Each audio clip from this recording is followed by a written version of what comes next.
quality of food. And we're live. Hi, guys. We just interrupted Brian mid-sentence. So hello to Viriatus. Christos from Crete, hello. So it's great seeing you here again tonight. Grant Hockley, Wendy, who wants me to say fuckton a lot, and everybody else who are unfortunate enough to be stuck with us on a Friday night. I am Amandla. I am one of your hosts. My co-host Stabby McStabface and Baldy McFuckface are joining us on tonight's Whisky Friday the 13th. How's everybody doing? Marika, how was your week? I'm letting you go first because Brian doesn't ever shut up once we get him going, and he's got a lot to tell us probably about bicycles and forest.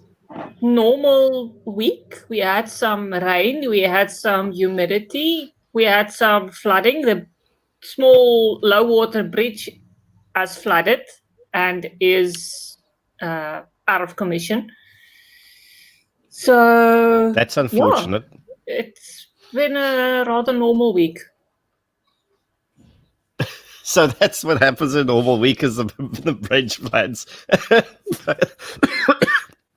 I've got COVID, by the way. I might not survive the stream. In a cruel twist of irony, I'll probably die from the virus. That's 99.999. 99% survivable.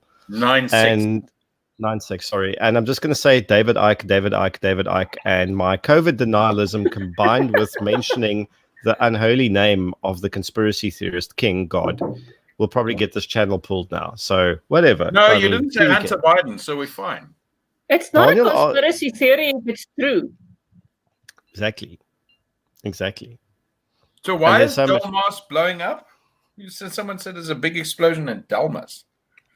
A truck carrying explosives went kablooey. Okay. But that does happen. Yeah, that's just an average week in SA. Well, no, to be fair, that happens fucking everywhere. You know, you store some fucking fireworks in a warehouse in Lebanon, and suddenly, half of Beirut's fucking gone. Yeah, but you know what actually about that surprises me, and Reika might actually be able to give insight here, but depending upon which mines and which companies you deal with, like, I'm not 100% sure people comply with the transportation of fucking explosives the way they should. And it was really just a matter of time before someone cocked it up horribly and things went goodbye. And I do hope that when that happens again, no one I care about is in the vicinity of it, because hello, Yed. Imagine that thing was in well, you can't call it downtown Delmas. There ain't no such thing as downtown Delmas. You mean in the other streets?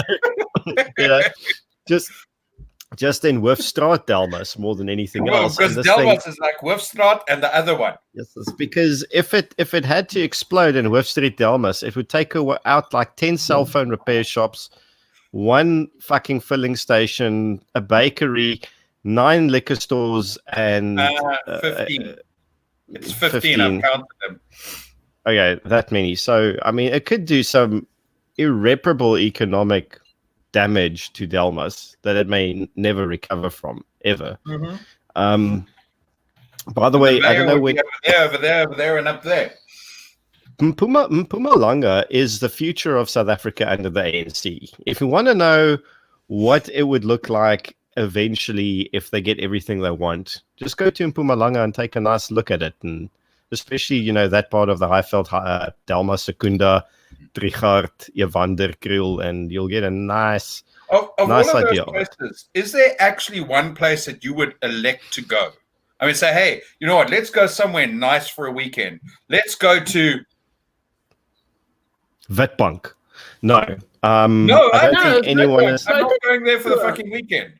Go to Dalstrom, or what's the other place? Kopsehoop, where there's like a hiking trail.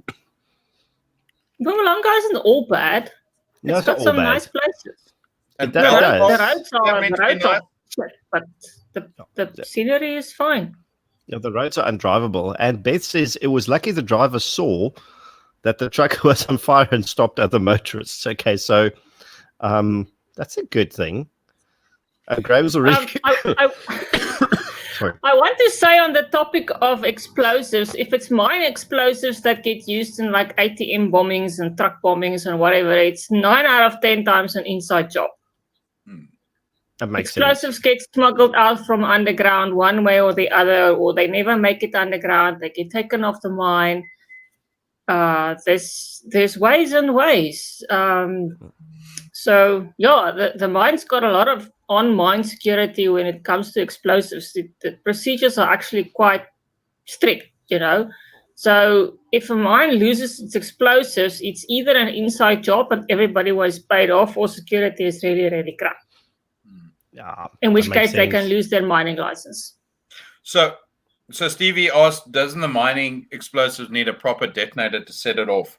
And Marika, you want to take a crack at that? I've got something else to say to that, but you go first. You're the one who works with us. Yeah. Well, we have a let me think. We've got something called an M-light. I think it's called an M-light, which is like a delayed fuse, which can either go off at 60 or 90 minutes. So you ignite this fuse, this M-light, and no, the M-light is the thing that you use to light. But we've got delayed fuses, which can either be 60 or 90 minutes. So you light up, you've got 60 minutes to get out, and that's it. I don't think that we can light our fuses with a lighter. I don't think it quite works that way. So can I have a crack at some of this, right? Let's understand what a bomb is, right? Because this is in essence what it was. So this big explosive, the component that imparts the most energy is typically a very stable type of explosive. The detonator, Steve, that you were referring to, is usually a more unstable component within that, which creates the trigger. As Stabby was saying now, right? Then you have the fuse, which is that 90-minute delay or whatever. So in a typical environment, does the mining explosive need a proper detonator to set it off? In typical conditions, yes. But you put enough heat to something, even a stable explosive is going to react, right? And that's what an explosion is, a chemical reaction. And those of us who've done science know, well, you know, chemical reactions, they occur sometimes when you don't mean them to occur. So there are two questions. You guys mind if I hit them up? Sure. Okay. Well, first was a statement. Yet the Midlands, there's only one Midlands and an 8 in fucking Mpumalanga, dude. Okay. Then who was it? Yeah. So Wendy wants to know the Walter PPK. What do I think of a Walter PPK as a handgun? The 1970s called, and they want their defensive carry back, and that's seriously what it is. It's cool, retro cool. It's 1970s retro cool. There is far much better today. If you want to go in that below 9mm caliber, go and get yourself a Smith & Wesson Bodyguard. They are epically nice little pistols. Go and speak with Stefan Mayer if he's online. His wife has one. She carried for a very long time. It's a great little pistol, but you go and get a Glock 43 or Glock 43X. You are getting every single thing that Walter PPK is going to give you, except malfunctioning every third shot. So, you know, and you have it in 9mm, which is awesome. I have to say, a mate of mine, Robbie Roo, he's waiting for his Glock 17's license. That's going to be his EDC. At the moment, he's carrying a Luger kind of copy of the Walter PPK. Luger copy. Yeah, it's not manufactured by Walter. It's actually it's a Luger. It's the manufacturer. It's an interesting thing, but it does jam. I can't but I'll tell you one thing. He shoots Spectre with us. We do the same drills. Robbie is like a second behind here or there. He is so proficient with malfunction clearing on that fucking gun. Shooter not platform. He doesn't even think. It's just he is unconsciously competent at keeping his fucking pistol running, which I have to say to him, like, when I almost pray for malfunctions to happen for him, because it's so majestic and entertaining to watch him just clear it and carry on. And he hates shooting it, but he's good at it. He really is good at keeping the gun running. Robbie carried the British Army's pistols, and they invariably crap as well. So, I'm not surprised he's good at malfunction clearance. So Charles was going on about Glock 48. Yeah, I'm trying to compare something to the Walter PPK, and the Glock 48 is the best defensive carry pistol in the world. It's not a comparison to the Walter PPK. And then Brew was going on about a SIG P365. Yeah, that's a really good firearm as well. That's another good option. Yep. And Susan, obviously, being, I believe Susan is an engineer as well, chemical or otherwise. Excuse me for coughing, guys. I have problems. Corona. Yeah, I've got the corona. Look, I won't go as far as to say great mantelpiece. It wouldn't by far not be in my top 10 choices for carry gun. But if it's all you've got, you can make it work for you. That's our usual. Yeah, but do it like Robbie's doing it. Put it into that box where I'm waiting for my Glock whatever's license. Yeah. Yeah, listen, you give me a choice between that and some CZ75, I'll take the... No, I actually would probably take the CZ. The CZ, the 380, the 9mm short CZ is an epically good little pistol. Better than the Walter. Indeed. And just to tell Jay, I'll take a look at his gun a bit closer next time to actually see if it is a Hungarian PPK clone, because that'll be flipping. Yeah, because the other people who cloned the Walter was Manhudrin, the French company. I'm glad you came back to Vorsty's one. Hello, Vorsty. It's been a while. Did El Presidente let you out of the basement? He's got Wi-Fi now. Oh, you streamed down. Oh, that is so kind of you. I'm assuming you put the lotion on. You must have. He must when have. was the last time you hosed him down, though? Well done. I had good things to say about the Ronnie. Now that I'm carrying a P365, I definitely think it's worth it if it falls into the category where you have a use for it or where you would see it to be useful to you. Go, Brian. He's carrying the P365. Yeah. He's creating a platform where he has a pistol caliber carbine. I think that's a brilliant idea. That is absolutely outstanding. Yes. Absolutely. Okay. For every single good thing you said in that video, and it was a good video. Thank you. I'll take compliments where I can get them. And from where I can get it. And speaking of Yed's making good points. Powers, but okay. Yeah. This is our new merch, guys. Hang on, let me just tilt the screen down to my It's the this is the 1873 edition shirt. But if you don't want a Zulu man or whatever with an AR-15, we have the Boer edition, the Boer War edition as well. Get both. It looks like Red Dead Redemption. It has a nice. It looks pretty cool. I'll say that. Get both the cap and the hoodie. Yeah, they'll be retailing $285 from next week onwards on the shop. We've got several sizes, and the sizes are actually correct. So if you're medium, you'll fit in a medium. If you're large, you'll fit in large. Everything is actually, and the manufacturer is Vic Bay, so it's a good quality cotton shirt. Ronnie, as soon as Mareka lets him out of. Put more lotion on, order it online. You can order it online, Vorsti. It's fine. Not it on the shop yet, ne? But sorry, I tell you something, right? So you shared it on the Paratus Facebook page.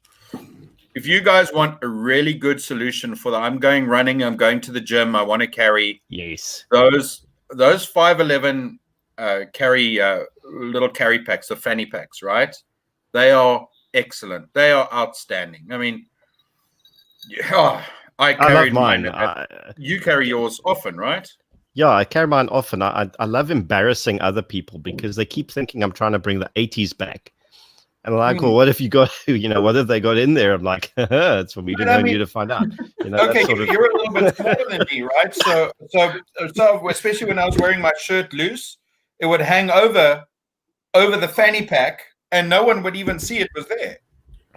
No, I would wear it out in public, just like boom.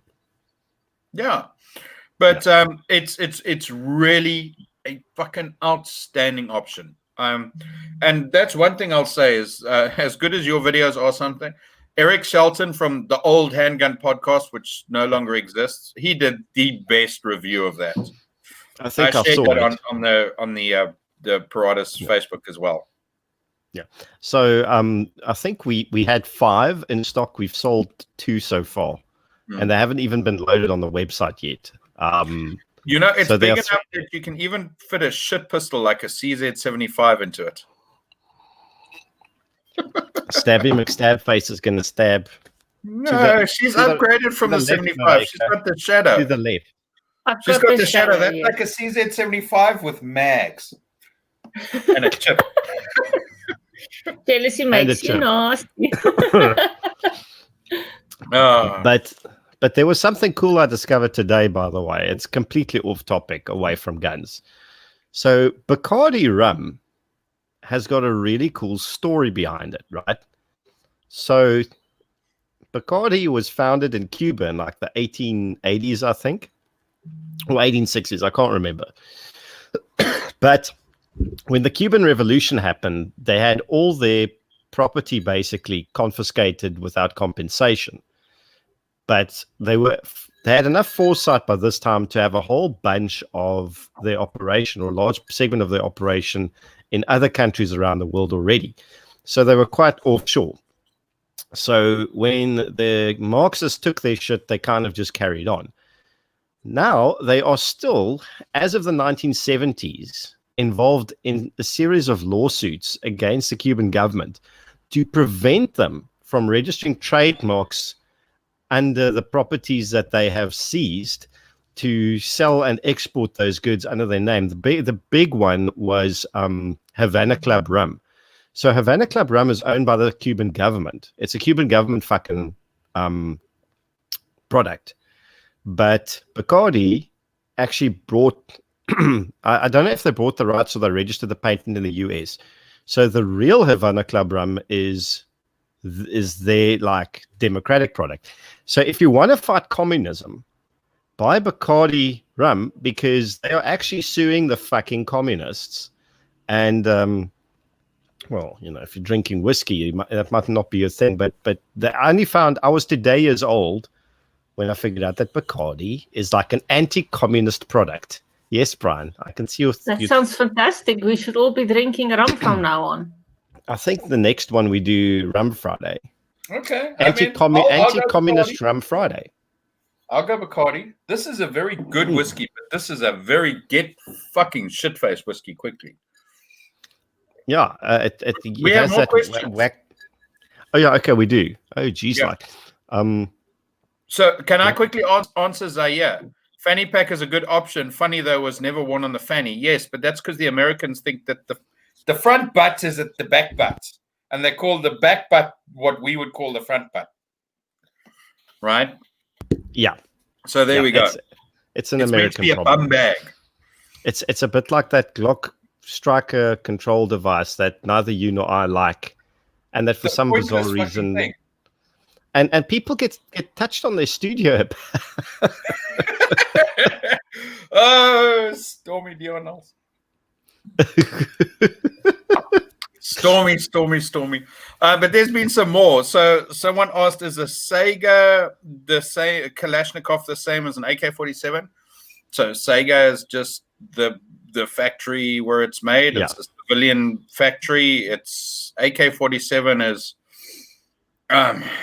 it's almost broad enough to say that's a nebulous term.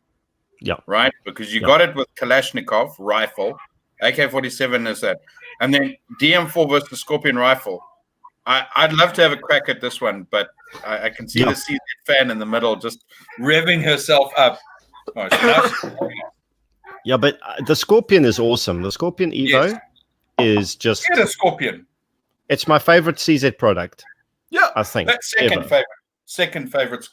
Have you shot the Bren, the bigger one? No. Yeah, just get the Scorpion, right? Why would you get a DM4 anyway? Get the Scorpion. Look, I've no experience with the DM4, so I can't say. I've never touched one. DM4 brought to you by the same people who brought you the awesome Dash Prod. No, the Dash Prod, they didn't even. They brought the Dash Prod into this country. Yes, and they renamed it. I don't. It's an absolutely shit product. It's worse than shit. Yeah. It's like shit is here, and this is a whole bunch far behind shit. Okay. Rum Friday works for Robert. Okay, But Moby Robert Thick also says goes to CZ75, so Moby Thick. try Wild Turkey and you can thank me later. Moby, I tell you what, I looked at a bottle today. You know what I'm really looking for is Elijah Craig. Okay, and I can order it, but it's about double the cost of Makers. And I like Makers and I like Bookers, and I'm on a little bit of a bourbon kick at the moment. So, yeah, I'll try the Wild. The other one I was looking at was I actually wanted to put it out today, was a Jim Beam pre-prohibition rye whiskey. If anyone, maybe you know about that one. If anyone knows about that, let me know what you think, because I came this close to buying myself a bottle today.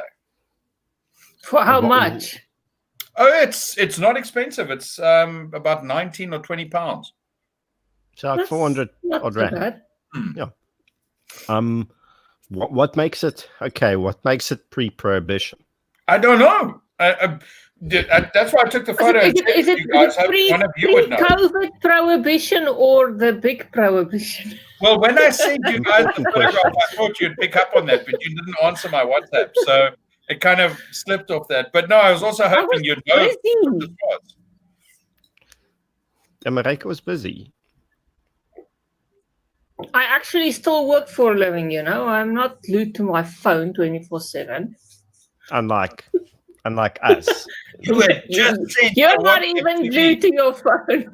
You had just sent a WhatsApp to me like 5 minutes before, reminding me it was Friday, which I had forgotten. Hey, have you ever been in the mining industry? Things change like this. That was my first job. My first job for 3 years was a miner. It was just a little bit of a different environment to going underground. I went underwater. Yeah, but going underwater in a mine sounds like an ungood idea. Like in a mine, dickhead. It was in the sea. That's where the diamonds are in Namibia. That's how I made enough money to pay for my studies. Well, kind of. Well, segueing off mining to Leon. So the next step is getting it to some pathetic ears in Parliament, which is kind of the behind-the-scenes process now, as well as to get some more media attention. And this is kind of where the community is important. You guys are the drivers of this thing. So if you can help get the articles views, go share the Biz News interview with Alec Hogg that I did. It was a really fun one. Get it out as far as possible and get some post engagement on it, and that always helps. Eddie, what are I guys and the lady with a capital L? So Mareka's officially got God status. I lost my ID with my green farm license. Okay, cool. Yeah, Eddie, success story. You see another one of getting the reprint done. Amandla, as my name says. That's the second success story I heard about the fucking South African police circus today. What was the first one? Actually, the third one, if I can think about it. The fact that they actually were professional today when they fucked out the dude in the Pep Stores camo properly. That was proper crowd management. You noticed. They didn't shoot anyone or spray anyone with fucking water cannons or throw stun grenades when they didn't need to. Did you see how they handled it? that was almost, if they'd used shields, it would have been better. And some of them were using shields. That was a fuckload better than what I've seen, them either running away or not doing anything. And I was kind of thinking that's probably because it's not Cape Town Riot Unit, who are the biggest collection of cowards in blue in the world. Why do you keep on thinking in the ear? Because they slip out. Oh, okay. And yes, I'll say it again for anyone who wants to go and say that. The Cape Town Public Order Policing Service are a bunch of pathetic, cowardly criminals from Botha all the way down. Boom. Smoke that. And Eddie van der Westhuizen asks Marika his honest opinion on the CZ 7.65. I don't know it. I've never seen it. Okay, so that's your useful information. Better than a Walter PPK. Better than Walter My PPK. mother has a Walter PPK. Come on. Better than a CZ75. No, it's not better than the 75. It is definitely better than the PPK. There was something. Oh, you remember when Carl Nias just got his Wikipedia page edited when someone said he is and I'm quoting it here, a massive puss and an embarrassment to the human race. Okay. So he took issue with that at the time, and it got a whole bunch of media traction because obviously Wikipedia canned that off there because you can't just say that. But now because he made such a fuss about it, there's now citations out there. So someone put it back as like in 2017, Carl Niehaus had his Wikipedia page changed to referred to him as a massive puss and embarrassment to the human race with the citations, and it has to stay because it's factually correct. So he went and he screwed himself over by making such a such a dickhead. He really is. Sometimes it's better to just stay quiet and let things die. Wikipedia removes those things anyway. There's still somebody looking through the articles and the new edits to see if it actually makes sense and if it's not some kind of flaming going on. So they did the same with the Steinhoff dude, Mark Uester. Oh yeah. They did it with. There was another person recently that they also did with. So it gets changed. But the nice thing about Wikipedia is you can go back and into the edit history and then you can load the old page. But there's some weird shit going on with fucking social media stuff. I mean, I understand from Jonathan Witt on his Twitter feed that someone had asked to verify him and Ramon, and because they'd pissed off someone at Twitter South Africa, they weren't. Did you read that on his Twitter feed? No, I missed that story. I shared it. Let me see if I can find it. But here's the other funny thing, right? So social media. So Rick, I don't know if Rick's with us tonight. He put on Facebook something along the lines of, after that beheading in Mozambique, he said we should travel to Mozambique and kick the shit out of some insurgents. So he gets banned. Kick their asses is what he said. Yeah, kick their asses. He gets banned. Yeah, that's what community violation. So I saw this. So I went and typed exactly the same thing, just using a little higher class of language. Right? Can't remember what I said. I said we should travel there and address them most sternly, or some, I don't know, make it biblical. And my post is still there. I haven't been banned. It's the weirdest. And I just want to say a shout out to Shahid, one of my favorite fucking former colleagues. Dude, welcome to this complete disaster that is Whisky Friday the 13th. God, it's the 13th. It is. Oh no! It's coming for all of us. You only realize that now. I thought I only realized it was Friday when you WhatsApped me. I was about to say, like, did you not check the whole cover page I made for this episode? No. In Photoshop. No, It was It the was most so difficult. good. It's so good. you must share that stuff with me. I haven't been on Facebook at all today. Hang on, I'll go upload it quickly so you can see it. Oh I was on God. Twitter just a little bit, but Hang on. I did a few, aside from work stuff. I did like super productive stuff. I went bike riding, as I told you. I built a cupboard, right? Okay, a little cheap. Why? It was an IKEA cupboard, but it's a massively big cupboard. I was super proud of myself. Well, I was proud of myself when I made this that you didn't even see. Oh, that is cool. That Yeah, is so But then- good. Why didn't you use my actual photo? because you were missing in this frame. What? You had gone to the bathroom, and I had to get a stand-in for you. Okay. I wasn't that his mask anyway last week. I have was. right. I have Yeah. I have a fucking body double for the nude scenes. That's awesome. No, you do. So every time you go away, I'm just going to bring Jason back.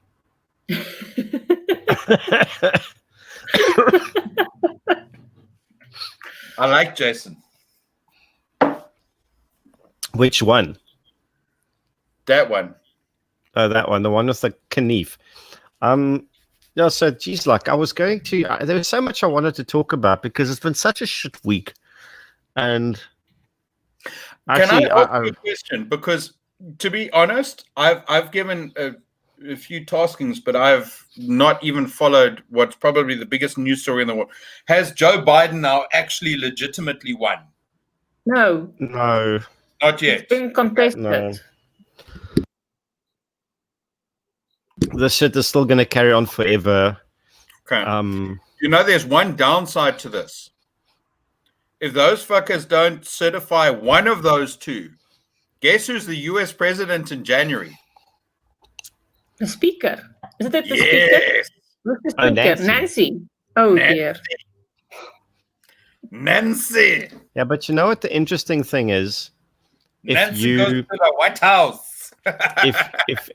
if you go, a lot of people freak out about shit like this. Like, oh, but if Cyril fails, then Zuma's going to come back, or if so and so fails, then Kamala Harris is going to be president. I'm like, listen, any system that sets itself up through being, allowing it to turn into a situation where that happens, then that must fucking happen. If Cyril's too weak to stay president and Zuma comes back, then Zuma come back. If Kamala Harris becomes president, then she become president. I don't give a fuck. I've got guns, and I don't care. And if people want to suffer, then let them suffer the consequences of their shit decisions. I'm not here to stress about that shit. I'm so tired of people panicking about the worse evil and therefore support the lesser evil, and it's this constant. Oh yeah, but this time we can't do the right thing because we just need to keep this other fucker out of power. It's like, no, let them into power and let them completely, so that we can all learn from this by suffering. We should do like a Mareka, we should do a system just need reset. someone to take a fly out the comment section. Where? Oh, Which one? It's on the Facebook comments. I can't Oh. delete it now. Oh, hang on, No, I can. we should There do we like go. a system reset and go to Done. the last thanks. safe restore point and bring Becky back in as president. That was the last time things went okay-ish. Well, economically at least it did. Yes, economic. Yeah, kind of, on that token, who has been a better president in South Africa? Well, we can't Becky. bring Nelson back. He's gone. So it's gonna have to be Mbeki. Yeah, but No, but Thabo was better. If you look at everything, balance, holistic picture, Thabo probably best president this country's had. Well, I was a lot more hopeful back then than I am now. So and he liked whiskey, which is like puts him kind of in our league. And his brother would be even better. Huh? He does like it a lot. And from chatting with his protectors, he was genuinely a nice, polite person. That being said, so is Zuma. But look, who's Talbot's brother again? Muletsi. But Muletsi doesn't care about politics. He does analysis. Yeah. But it's like Golda Meir in Israel. She never wanted to be prime minister, and they put her in there. I know it's not the best sort of fucking analogy, but that's the leader you want, right? You want the leader who thinks, or like that other chap in Uruguay. What was it? I don't want to be anything. I don't want to be in this, right? So they kind of they're almost forced to be in that position. That is the type of leader that you want, at least in my opinion. Yeah, exactly. No one should feel sorry for the ANC faithfuls. Fuck them, right? All they are is pigs around a trough. I've got your shirt, bro. Your shirts are out. They're gonna go for sale on Monday. He's trying to show you his titties, Puli. We'll talk on WhatsApp. Always, as long as I don't rub them. This is a family friendly show. No, it isn't. I mean, Jay actually makes a really good point. He's like, all these fuckers saying that they lost their guns in a boating accident with Biden, our president, when you have to use that excuse to justify your guns going missing, that's when you use your guns to rectify that. Exactly.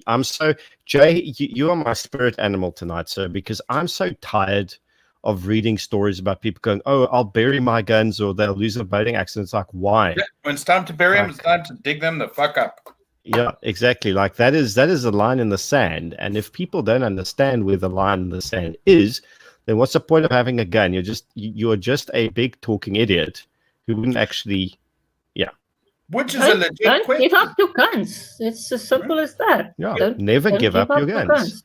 Ever. But that's a legit question. I don't know if Todd's here in Todd Blackburn, if he's here in the comments. If he is, Todd, sort of chime up.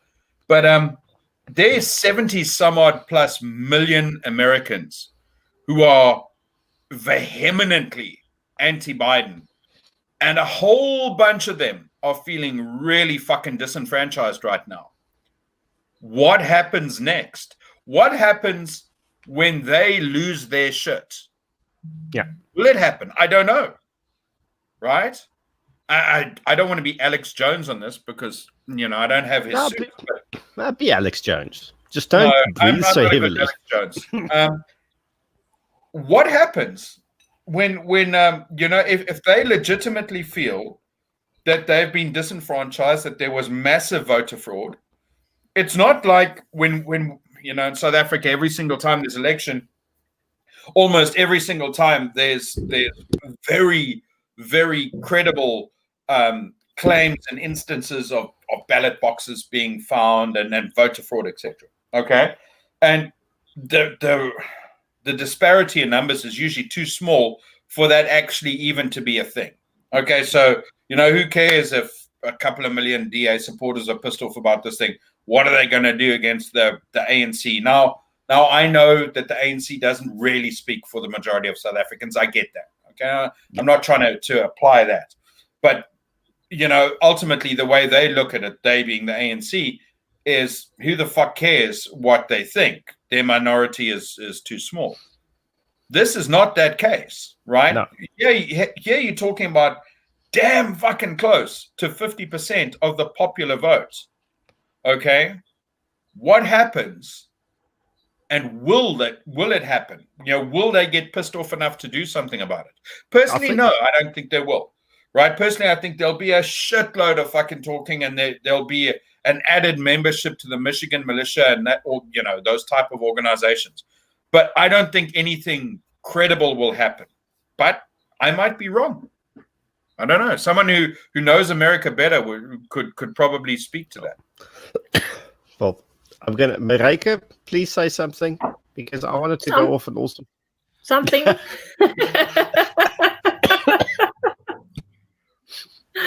Shame, Gideon, you really need to go and take a sip of water. Some whiskey with honey. I was about to say water of life. No, okay, sorry. While you two are waffling, it's clearly killing you. There's a whole bunch of comments about soy boy fights, man. No.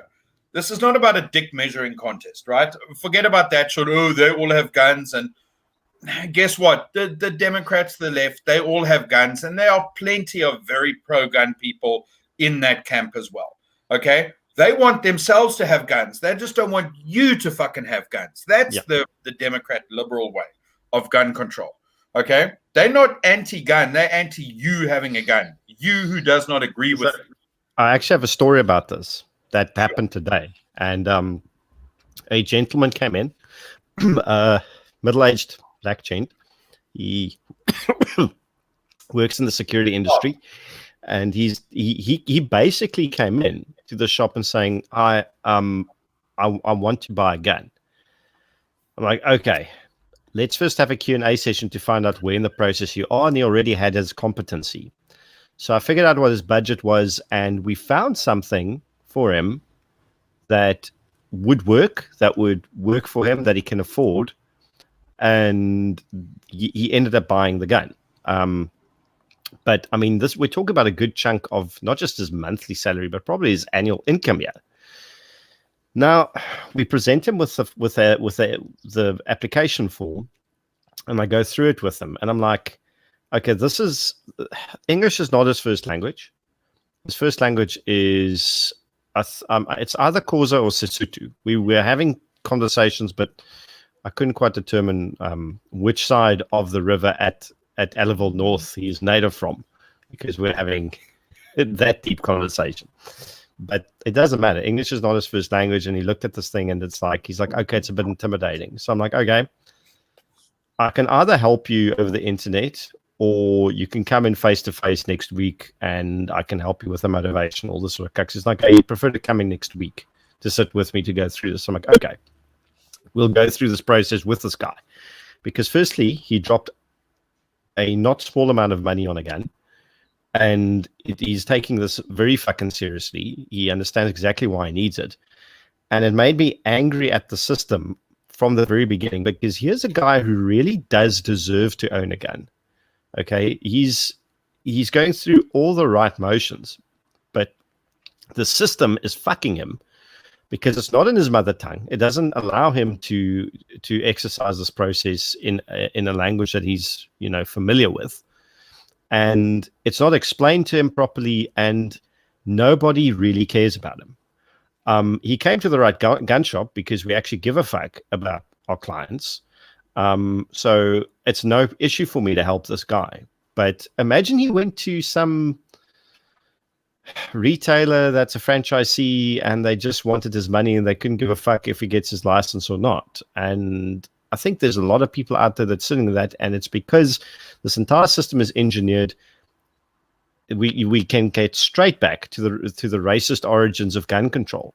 Make it as difficult as possible for the illiterate, the innumerate, the poor, those with limited educations, those who are not part of your suburban leafy elite. Make it as difficult as possible for them to illegally own guns, because we don't want them to have it. And that's really what it all fucking is about, isn't it? Nothing has changed. That's where gun control started, and that's where we still are, even in this country. That's sad, because the people that need it the most can afford it the least. Yeah. I mean, the upper class people, the upper class people can still have armed security and a guard at their complex gate and whatever, and maybe a gun for self-defense, because if you're upper class, you've got some stuff to steal. But the people in the townships and low-income areas, they don't have much, but they get robbed of what they have. And even if they don't have anything, they will get killed out of spite. Yeah, exactly. And that happens all the fucking time. All the time. I mean, how many stories there was a couple of horrible stories where you have a guy getting stabbed to death or murdered or shot to death because the thief didn't like his cell phone. His cell phone wasn't new enough. Stupid shit. Or that he didn't have enough money on him when he got robbed, and the guy got angry and just killed him for that.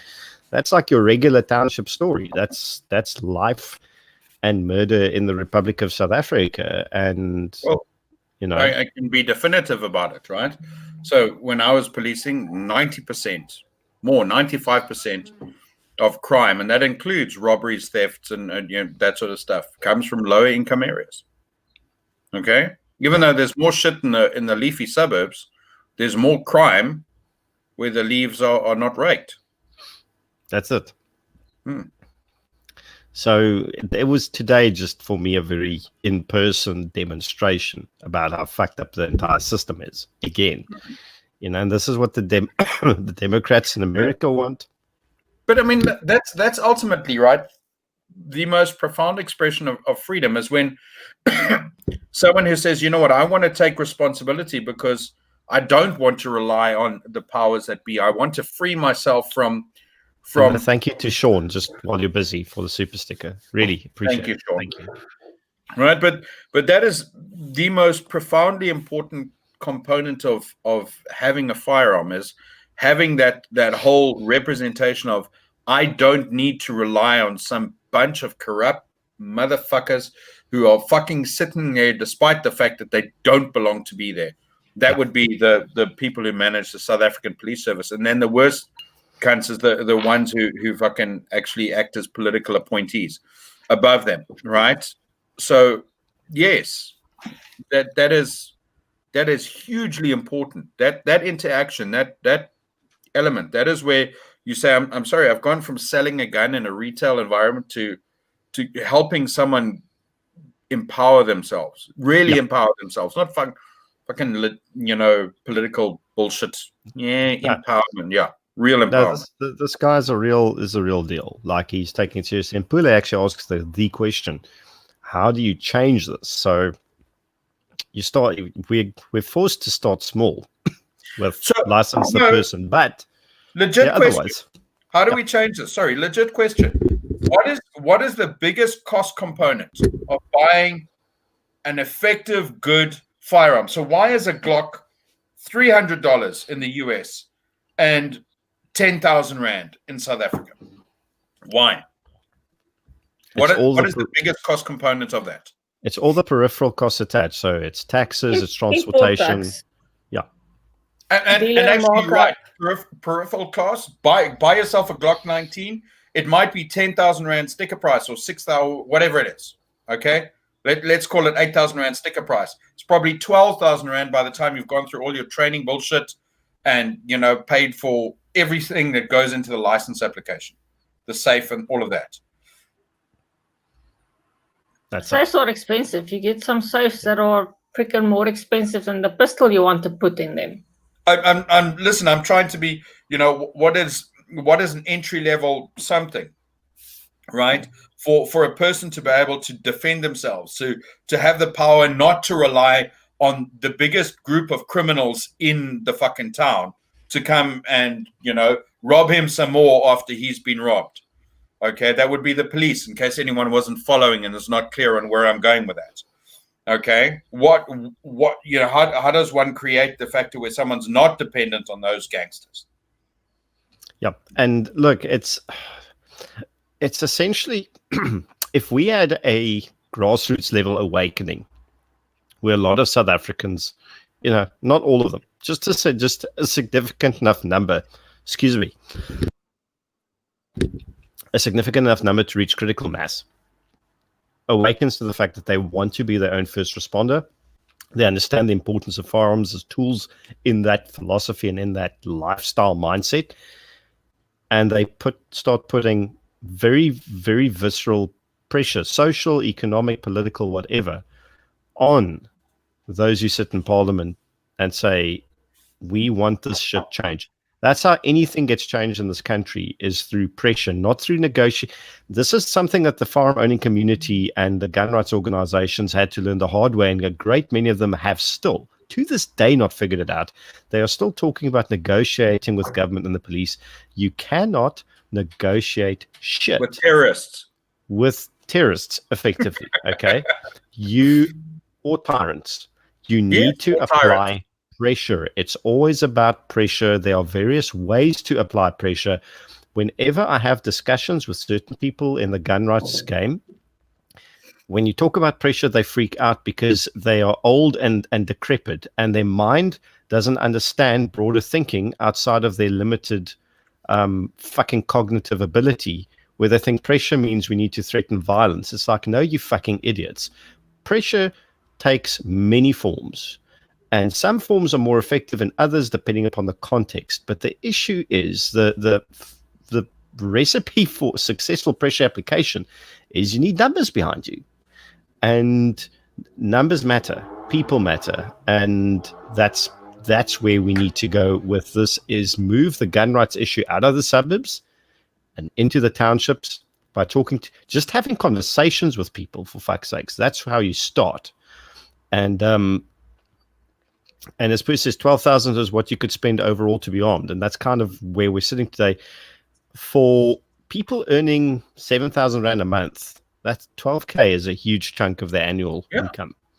You know, you're sending kids to school, you're paying water and lights, you are buying food, you're paying public transport. It's, you know, the average South African cannot afford a gun.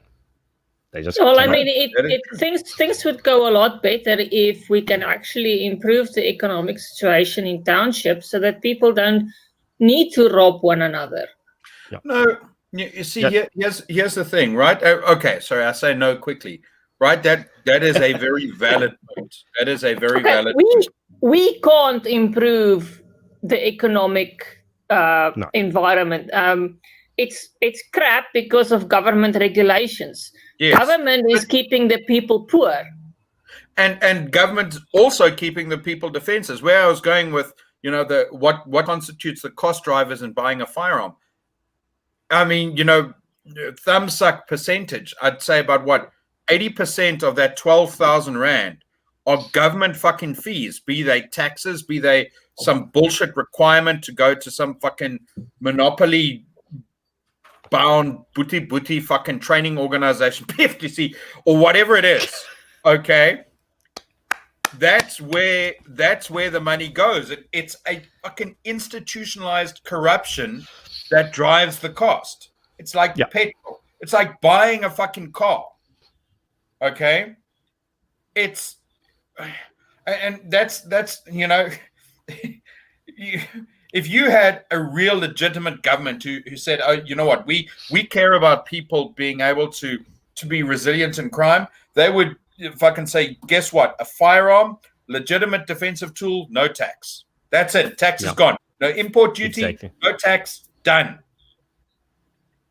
Any security product, be it a fucking padlock, through to an alarm system, your security provider, no tax, no VAT, done. I agree 100% because your taxes, and this is the big thing, okay? This is my big issue with safety. I'm going to get to the other comments shortly. They'll go, you need to pay your taxes because it's the right thing to do. You need to pay your taxes because we need to look after the poor. And it's like, okay, wait a second, okay? No, we need taxes to build the road. You need to build the roads. I've never been to Mpumalanga. I've never left Claremont. But I'm sure the roads are wonderful everywhere in this country. Way too fucking well, dude. Because I've been living here for fucking 5 years.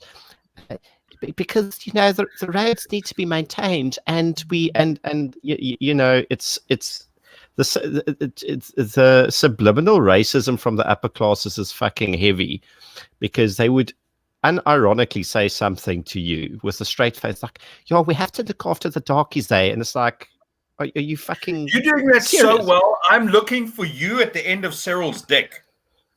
Pretty much. I do not know any upper class elite people that will say we need to look after poor black people.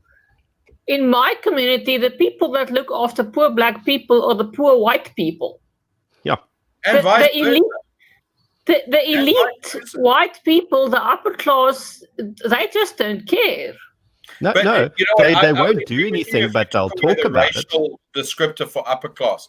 Upper class people, elites, whether they be black, white, colored, whatever, don't like the poor people in a general sense. I'm generalizing horribly, right?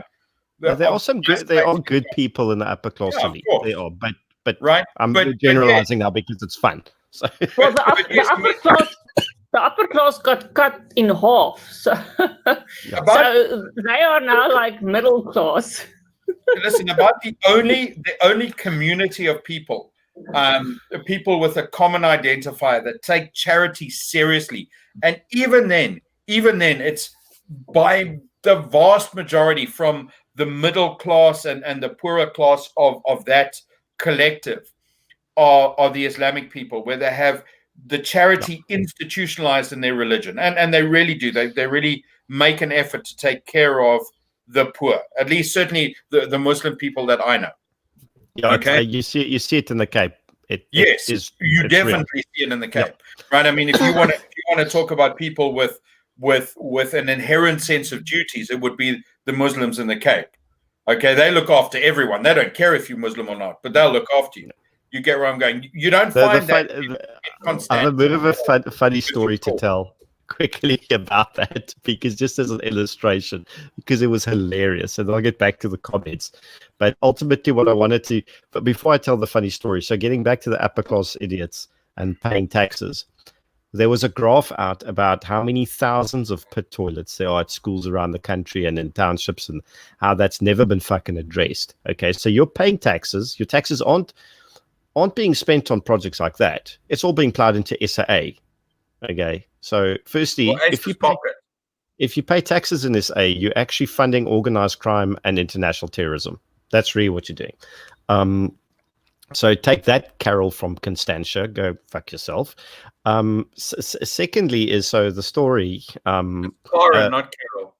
A friend of mine was in the Navy years ago, in the 90s and early 2000s, and they were, I can't remember what they were doing, but they were sitting in a dry dock after some days worth of work, but none of them had like food on them or anything.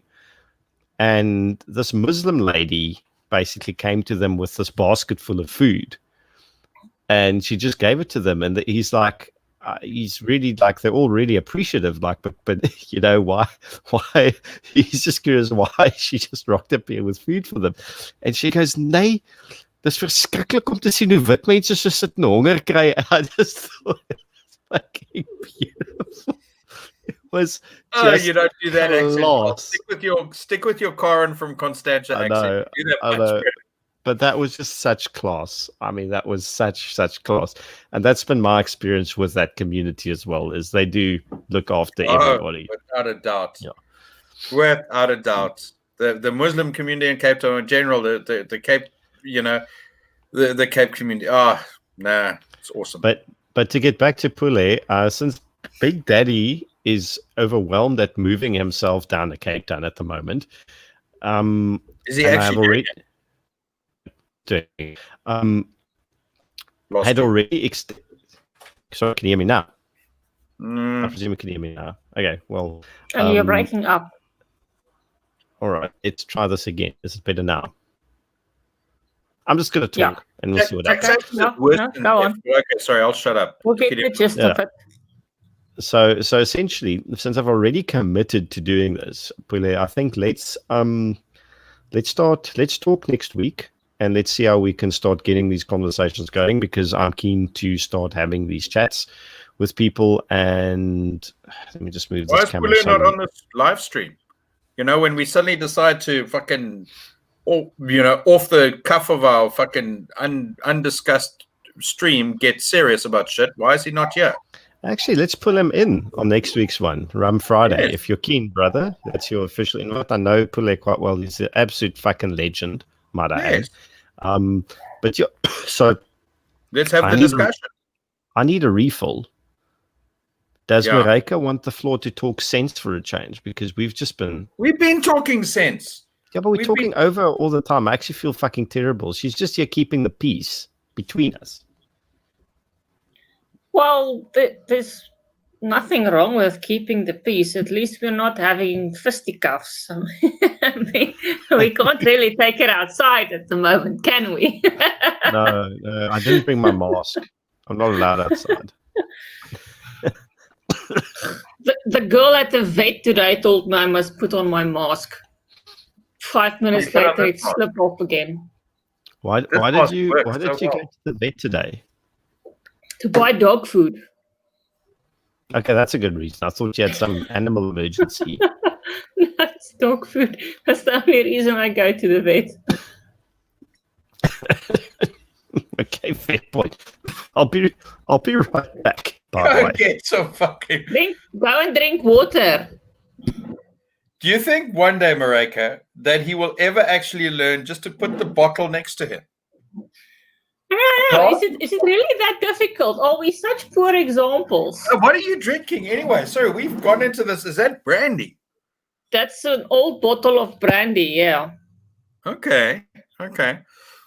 This That is the one is something I have not cook drunk. with this. Okay. This That is is my, something my I've. cooking brandy.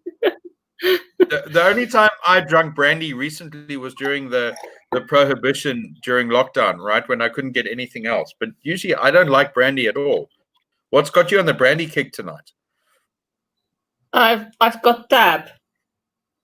So I don't like to. They're going to at the end of the year. I'm going to have to stock up on tab because that's like all that I'm drinking. Tab and Sprite Zeros. Okay. You know, my life is ending. I thought it was bad when they discontinued Quality Street. They're taking away my cool drink. Yeah, the 500 gram packet. So you can only get like the big box and the very tiny box. Okay. Yeah, no, it's horrible. So Piet Pompey says, "Julle moenie so vloek nie, my sy vrou moan." Piet, if us swearing gets your wife to moan, you're doing a whole shitload of stuff wrong because there's other things that should get her moaning. And me saying naughty words is not one of them. It should be you doing naughty things. Okay. Sorry. I had to go in on that. Listen, we got to make a deal here. When Gideon goes away, he needs to give you the fucking controls of this so you can highlight the comments. I wonder if we can have like dual control over the stream. That also means I can mute you at random. Are you sure you want to give me that kind of power? Yeah, it's okay. You can do that. You'll get tired of it. Yeah. Someone's also raising another point that if we get Pule on, we should get Big Daddy Liberty on. Yeah, I think we should. But we can't because we do this on a Friday, and he's very serious about his religious commitments, which for him means no electronics on the Sabbath. And we will respect that. We can do it on a Thursday. For Big Daddy, I'd move it to a Thursday, sure. Sure, absolutely. Well, we just do it before 6 o'clock. Before the sun sets. We can start at like 4. We do it on a Thursday for him. Right? We maybe do it with a little less whiskey and maybe some more political incantations. But yes, yeah. Pete is complaining about our language, but he's not complaining about me. No. Good for him. At least he has taste. Maybe that's why his wife's moaning. The brewer's jumping. The brewer reminds me tonight of a Jack Russell chasing a tennis ball. He's just out the window barking, saying, "Throw the ball, throw the ball, throw the ball."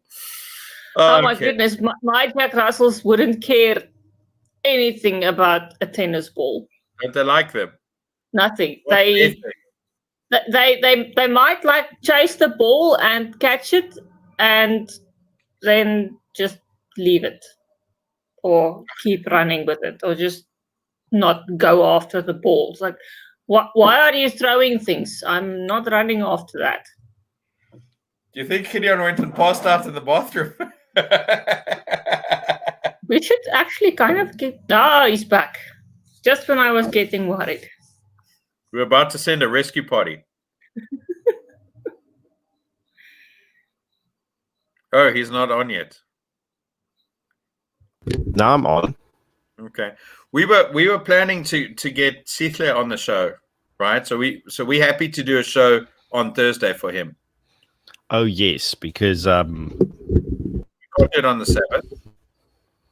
Because it's his holy day on Saturday. Yeah. and you got to respect that. Mm. And then there's a new crush, right? A new candidate for the basement to go next to Vorsteed. He's called Pete. Oh, Yes, Pete Bompies. Pete is falling in love with Marika. Oh, he's married. Oh, that's never said, stopped me. And there are viewers. It goes up again. Hey, Marika makes some sort of open-ended comment, and our numbers goes up there.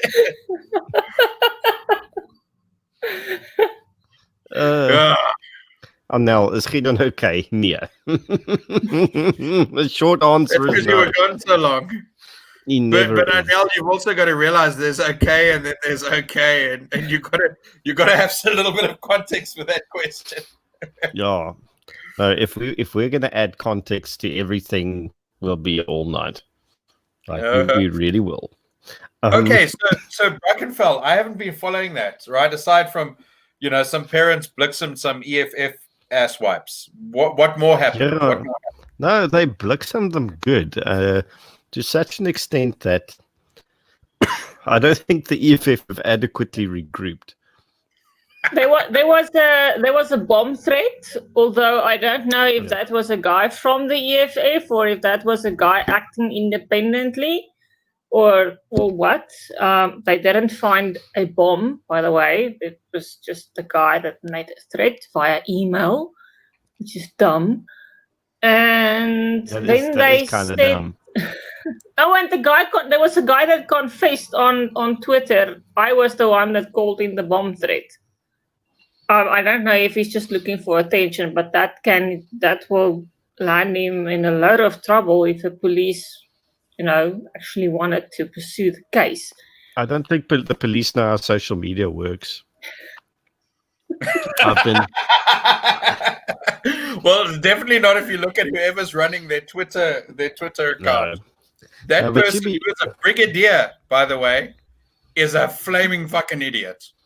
No, but what is interesting? So on that topic, the amount of present police officers that reach out to me privately to say how fucked up the organization is and how much they hate it and how desperate they are to get out is just... And these are the competent ones.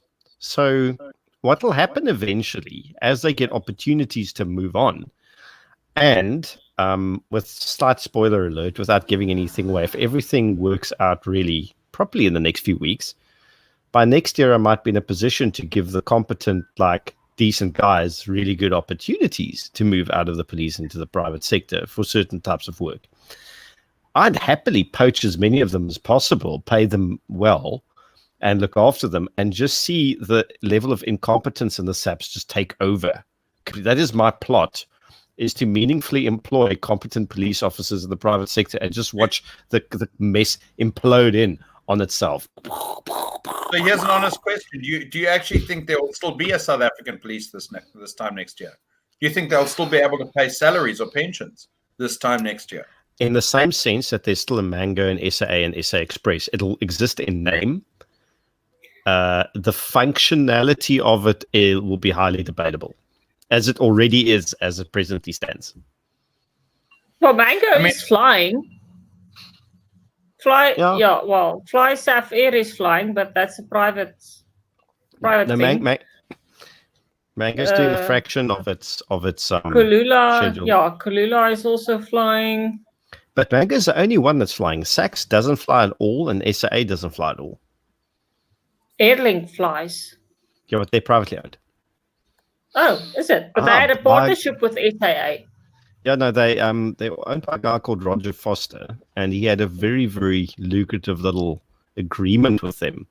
But he's walked away from that now. He's doing his own thing with his airline. No, they're still flying, Graham. They're still the thing that we have to hope for is their maintenance is up to snuff. We don't want them losing panels over Bloemfontein. Jay, as much of public forum as is, please message me. And one can always and I'm not even being facetious about this. Let me just take this comment off. So I think if any decent police officer, the few that the few that still exist in the service, if they can get good opportunities outside of it, firstly, they'll benefit. And secondly, the service can get fucked. Really. Yes, Brian. Jay, if you have any links to the United Kingdom, they are crying out for police officers. Seriously, you're going to have to sit here for 2 or 3 years and work another job whilst you get your stuff sorted. Maybe even not that long. Okay? But I saw an article today that said the UK police officers must be 40% people of color. Which force? Probably the London Metropolitan. That's probably just the Met. Let me see if I can find it. I mean, every single one of their websites says something about diversity, but you know what? Is for someone who's a specialist like Jay is in forensics, that is a much more niche environment. Yeah. Okay. For someone who is a warrant officer or a Vispol commander or something like that, that's a much more niche skill set. You're not talking about, Constable Pete Pompies coming in. You're talking about someone who has skills. No, I don't fly choppers. I only fly fixed wing, and that's exactly that. I'm just curious to what happened to get on Norvik's airline, JC. That's not a good start. I'm morbidly curious, and thank you, Andrea, for popping in. Appreciate the compliment. Yeah, it's the London Metro Police. Yeah, no one cares about them. Only they care about themselves, and Millwall supporters hate them all, right? No one else cares about them. Yeah, exactly. Jay, go and have a look at the Thames Valley Police website. They are looking, right? I mean, they're advertising on the radio every single day. So, it's worth a squirt, mate, if you have the connection. When I say connection, I mean the ancestral visa or something like that. Yeah. And if you don't have that, we'll see what else we can do. Because and then also, unless Gideon poaches you first or whatever, there are so many companies who are contracting. It's not a bad place to go and sit for a while, right? Go and contract a little bit. It's not Iraq or Afghanistan anymore. Those markets are pretty much dead or oversaturated. But there are other places. There's even still some opportunities in Europe, the old Eastern Europe environments. There's a lot going in Africa, North Africa, Central Africa. Hello to Christos from Crete, by the way. Because Crete is awesome. They don't need more policemen. Crete needs less policemen. No. But in all seriousness, let's see how it goes. How's the UK IT market for foreigners, according to BAV Z307? Listen, so the UK economy took a fucking smack because of stupid lockdowns. It's going to take another smack right now, but it's bounced back really quickly. It lost 20% in a month. It had gotten back 15% of that already, which is pretty good going. Okay. But the UK's got a lot of wealth. It's got a lot of depth of wealth, so it can bounce back with. It's something SA can't do. And to be honest, right, as law-abiding as the Brits are in certain senses, in other senses, it's like now we're in a lockdown. Okay, only essential workers and all that sort of stuff. So my one kid goes to school about 4 kilometers from my house. And my other kid goes to a school also about the same distance, but about 3 kilometers from that. So let's say my little school commute was 7 Ks, right? It took me over an hour to do that this morning because despite the fact that we're in lockdown, the roads are full, right? The M5 is full. Everywhere, the shops are full. There is zero difference now from what there was before this lockdown started. And where am I going with that is that they don't really care what the government says about. I mean, they had this, the schools, the universities, all of them still going. So they put the security fence. I think it was a university in Manchester somewhere. They put the security fence up around the university. 3 hours later, those students had taken that fence down. You will not lock us in here. End of fucking story. And what did they do? We're not going to lock them in there because they'll just tear the fence down again. So what's the only option? Use force, like the South African government, blitz them everything in. But here's the whole thing about force, right? With force, what's that Afrikaans expression? You break your fucking peg finger off in your arsehole. Okay? You make a fool out of yourself if that's your finger in your cut off. There we go. Net so. Okay. So I was trying to make the Pornhub reference. It didn't work in Afrikaans. No, not. But okay. I am not Google pegging. Googling anything tonight. No. Anyway, so you get where I'm going, right? So the government knows that they either use force or they accept the fact that the people just don't give a fuck what they say. I mean, they'll say they give a fuck what they say, but they don't really. So, where were we going with that? So the resilience of the economy here is kind of underscored by the fact that people they don't listen to stupid shit generally. No. Well, observation, not really on that, but have you noticed how Russia today has become like the freedom canary in the coal mine? When it comes to like calling out stupid shit Western governments are doing in lockdowns. They have articles which don't feature on other main news websites. They do. Russia Today's articles are like, in the first 3 results of Google. And then I'm like, but this is from Russia. Is it actually, legit? And then when you look at it all further, okay, here's the one on BBC or the one on CNN. But Russia Today got it first. Or the article will break like 2 days later on someplace else. And then I'm like, but no, I saw this on a Russian website already. I've always had a fondness for Russia Today. When I was in Afghanistan, we were doing mobile security around Kabul for a diplomatic client, and we had this specific compound in Kabul that we were staying in, and that was the only fucking channel I could get on the TVs. We had awesome accommodations, we really did, TV in every room, the whole works, but the only thing the TV played was Russia Today or some Afghani fucking channel that I couldn't follow. So Russia Today was it, and I learned to love it. Well, the thing about them is, I mean, people go, yeah, but Russia Today is biased. It's like, of course they are. They will never, ever say a single negative thing about Russia or Putin, ever. Like Al Jazeera, right? Like Al Jazeera. Everyone knows it's biased, but there's honesty in that. Well, when they say, we're biased, here's our bias.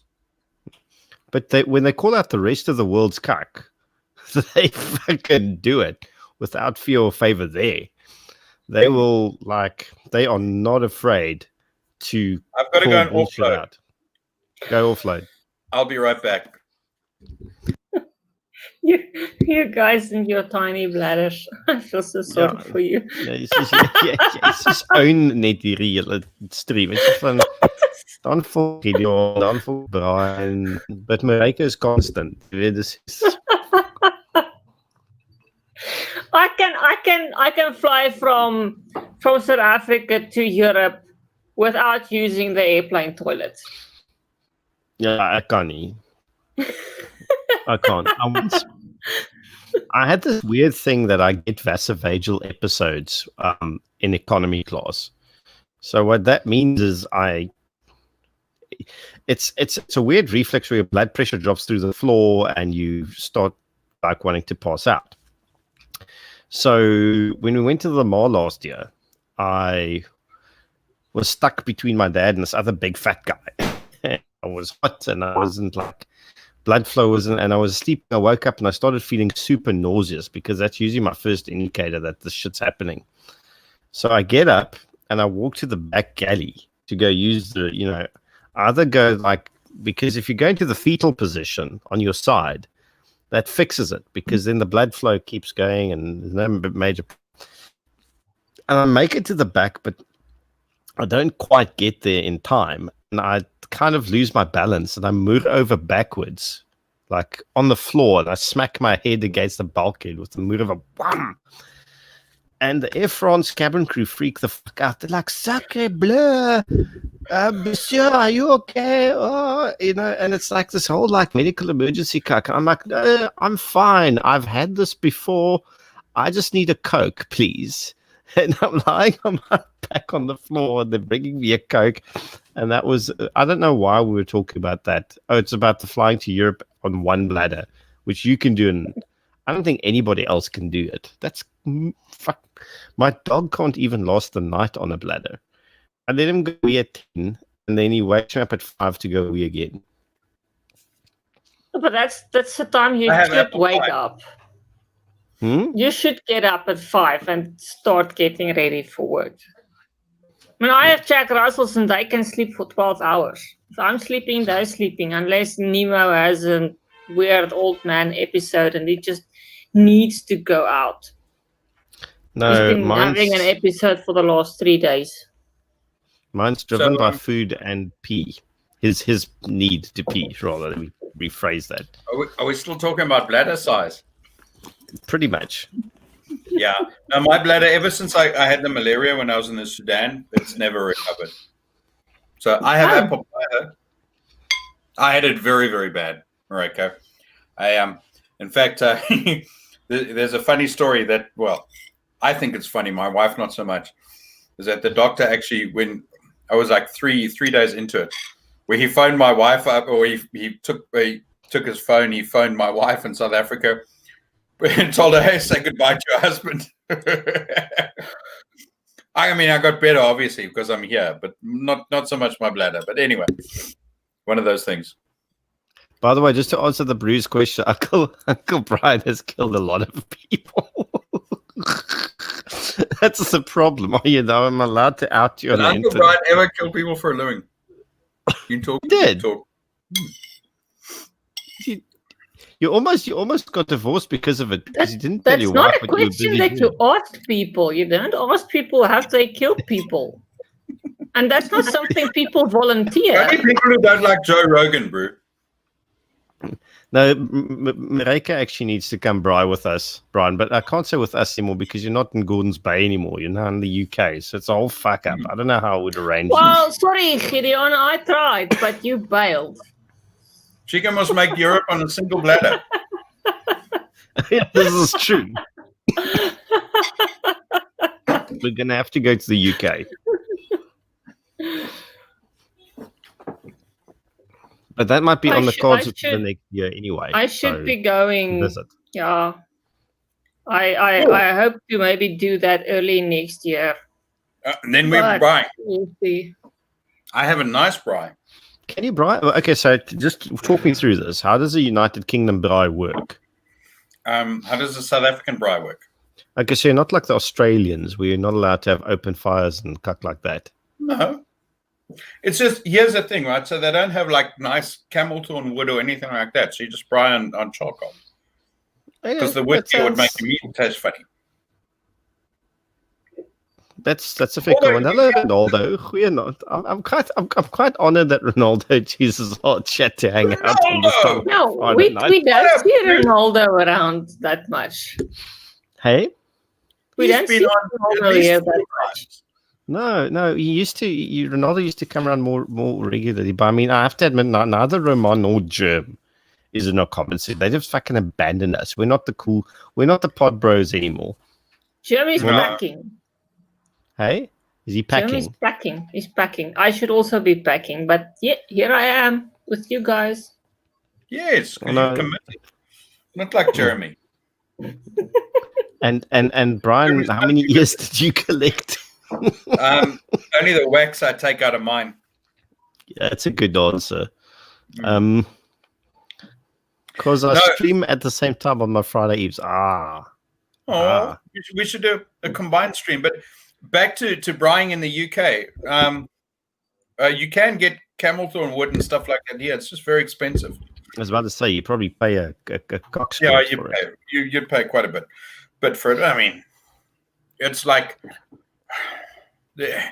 the only sort of braai thing that I'm really missing is like spices and that sort of stuff, because you can only order that from the South African shop. And thanks to Cyril, they were kind of low on supplies. Oh, I just want to say invite accepted. Thank you, Ronaldo. We'll take that one. No, okay. So when I finally courier your hoodie, I'll just hoy some. Do you want Ina Parman or do you want Robertson? No, Ina Parman. I like her. She's like the South African Martha Stewart in my mind, but not going to jail part. And also, in my mind, far more Pornhub. What?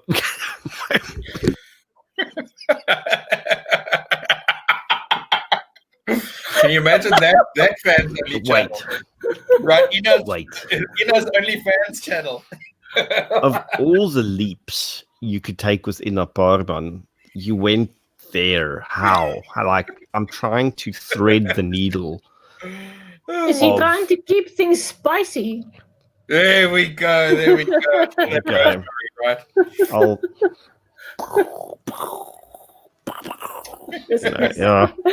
Listen, we're trying to impress Ronaldo because he's watching with our wit. The question is, Ronaldo, are you entirely sober? We can be witty in our sleep. We don't need to impress Ronaldo. I know.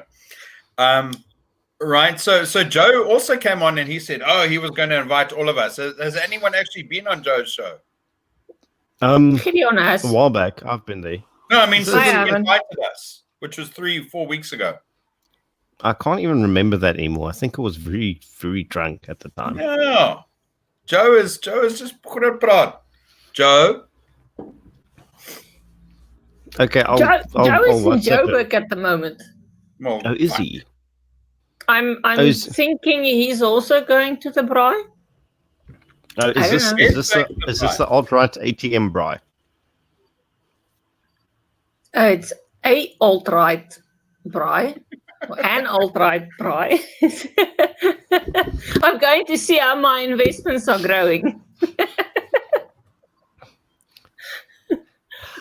Okay, it took me way too long to get that. Yes. I'm sorry, that was such a delayed reaction. I feel embarrassed.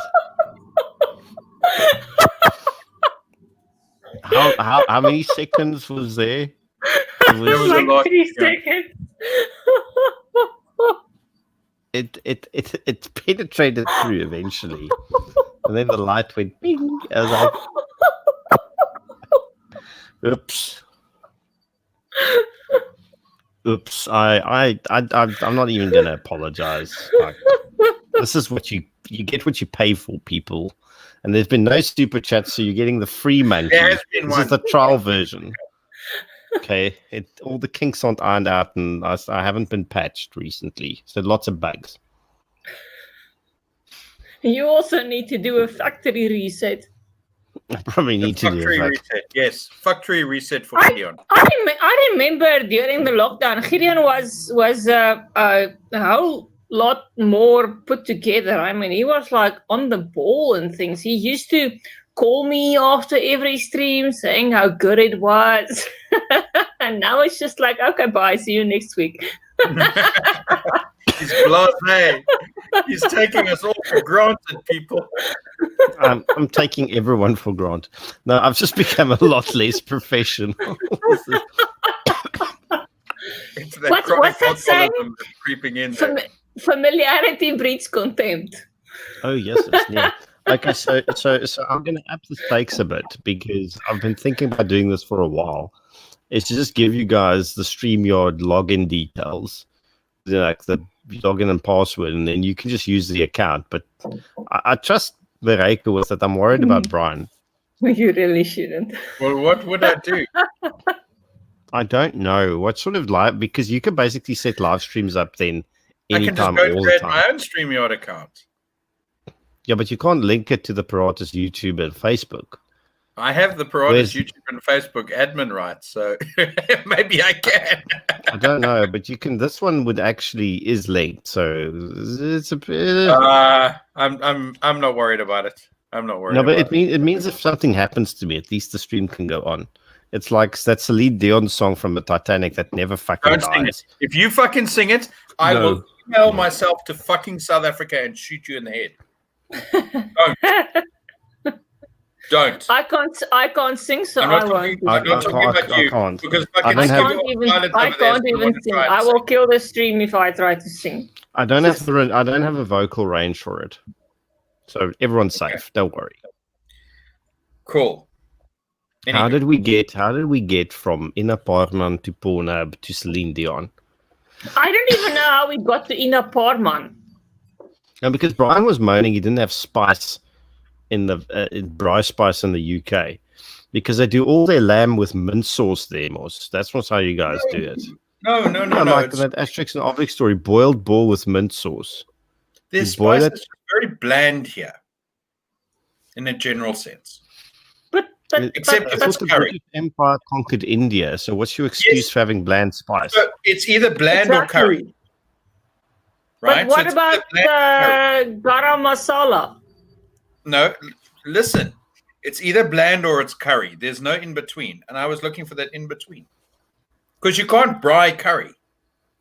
You must make curry, and then you should ask Edvia because he's the curry expert. Yeah, you have to ask Edvia. By the way, I have no idea why you can't super chat in your areas. It's like, are there hot singles in your areas? It's one of those problems. Or 5 kilometers from you is this lady who will do anything you want. You just super Piratus at any time. I will not do anything that they want. I'm still a lady. I said some lady. I didn't say you. Yeah, how many other ladies do you know that will do things on the Piratus channel? So here's your thing. We need you to kidnap certain ones for your basement, and then we'll set up the Piratus OnlyFans account, and we'll just make them do things at gunpoint to earn us money. So Ronaldo wants a comparison between a Beretta Compact M. I like how Brian just moved on. Yeah, what about I volunteered to be tied up in somebody's basement? Well, now I'm back with you. Yes, go on. But I thought that's not what you wanted to do. I thought we like just had that. Let the lady talk. Yeah, but then you need to speak to Rick because he's really good at it. Yes, Rick is the man for that. But I don't know if he's got a basement. We'll have to check in with him. We don't have to be so intricate as, going the full knotting. It can just be simple. I just always like the concept of doing something properly. Fine. So can anyone in the comments go and get hold of Rick and tell him to get here? We need his expertise. Rick is actually, he sent me a WhatsApp earlier excusing himself. Fucking everything. No. He said, and I quote, sadly going to miss Whisky Friday tonight, working on the Gospel Award show. Hallelujah. So. Okay, Rick. Okay. Rick. I have an answer for I am Sam. I am Sam. If you can't super chat and you have an ad blocker on, try to disable your ad blocker. Or at least allow pop-ups. Because that was my problem. I couldn't super chat from my computer because the pop-ups were disabled. Or smoke more pot, because that works too. That is good advice. Coming back to Ronaldo's question. Where's the zapper? Don't you have a zapper? Yes. Put on the zapper for people that can't super chat. Put it up over Stabby McStabby Face's face. There we go. That's the zapper. But hang on, because we'll just do that. Brian can go away for a while. And then that's the snap scan. Hang on. Boom. If you want to do that. And now snap scan for money. We need Brian. whiskey. It's okay. I'm gonna kick your ass, but it's okay. Yeah, you're too far away. Right. So Ronaldo actually asked a legit question. That's a really difficult comparison to make, Ronaldo, because I have no idea what this Beretta M is that you're talking about. But in terms of a subcompact SIG or a subcompact Beretta, I'd really go with the SIG. Okay. I mean, ultimately, you would want a Glock. That's where you want to go. Well done. But thank you for the super chat. Thank you, Ronaldo. But a SIG is definitely, certainly in the South African context, a better bet than a Beretta. But both aren't as well supported as, oh God, are we going to say it? The Glock and the CZ. I told you, no, fuck the CZ is shit. The Glock. That ultimately, Ronaldo, if you want a good, reliable, everyday subcompact carry pistol, it's a Glock. Or a Colt. Real men carry Colt. Yes. But not every day. Why not? Because it My hurts dad carries a Colt for every day. I need somebody, Your dad is not generically representative. Unique cases should not be extrapolated to the norm. You know this. You know this. You know, every woman wants a man who's like her dad. Of course. But he has set one hell of a standard. I feel sorry for... Yeah. I'm trying to give Ronaldo really good advice here. And I'm sorry, you know, telling a first-time driver that the Ferrari is their best car is not good advice. Okay? A Colt is a Ferrari. Right? You want to tell everyone that their best first car is a Toyota Corolla, and that's a Glock.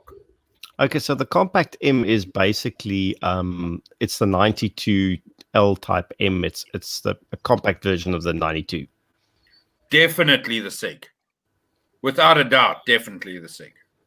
Unless you are a big fan of Boondock Saints and you want to reenact the...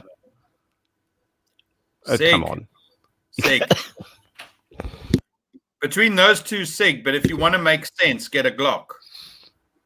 I don't know what Steve is looking for his father here. Steve has daddy issues. We're not going to do Steve, you know what? I'm sure there are a few people in the comments who'll give you a damn good rogering. Don't worry, hang around. They'll be there shortly. I'm not going to do the whole, like, I am your father. Hi, Steve. Because that is... I just want to check something from Reiki. Okay, sorry. You go first, Madam President, and then I'll check with you. I was just thinking, Jacob from Louisiana hasn't been on in a while. Yeah, he's also not been on social media. I'm Facebook friends, and we follow each other on Twitter, and he's been very quiet since, like, end of October. Maybe Biden's sniffing him. But that's bad. Maybe you need to check up on him. Maybe Okay, he's just busy, but...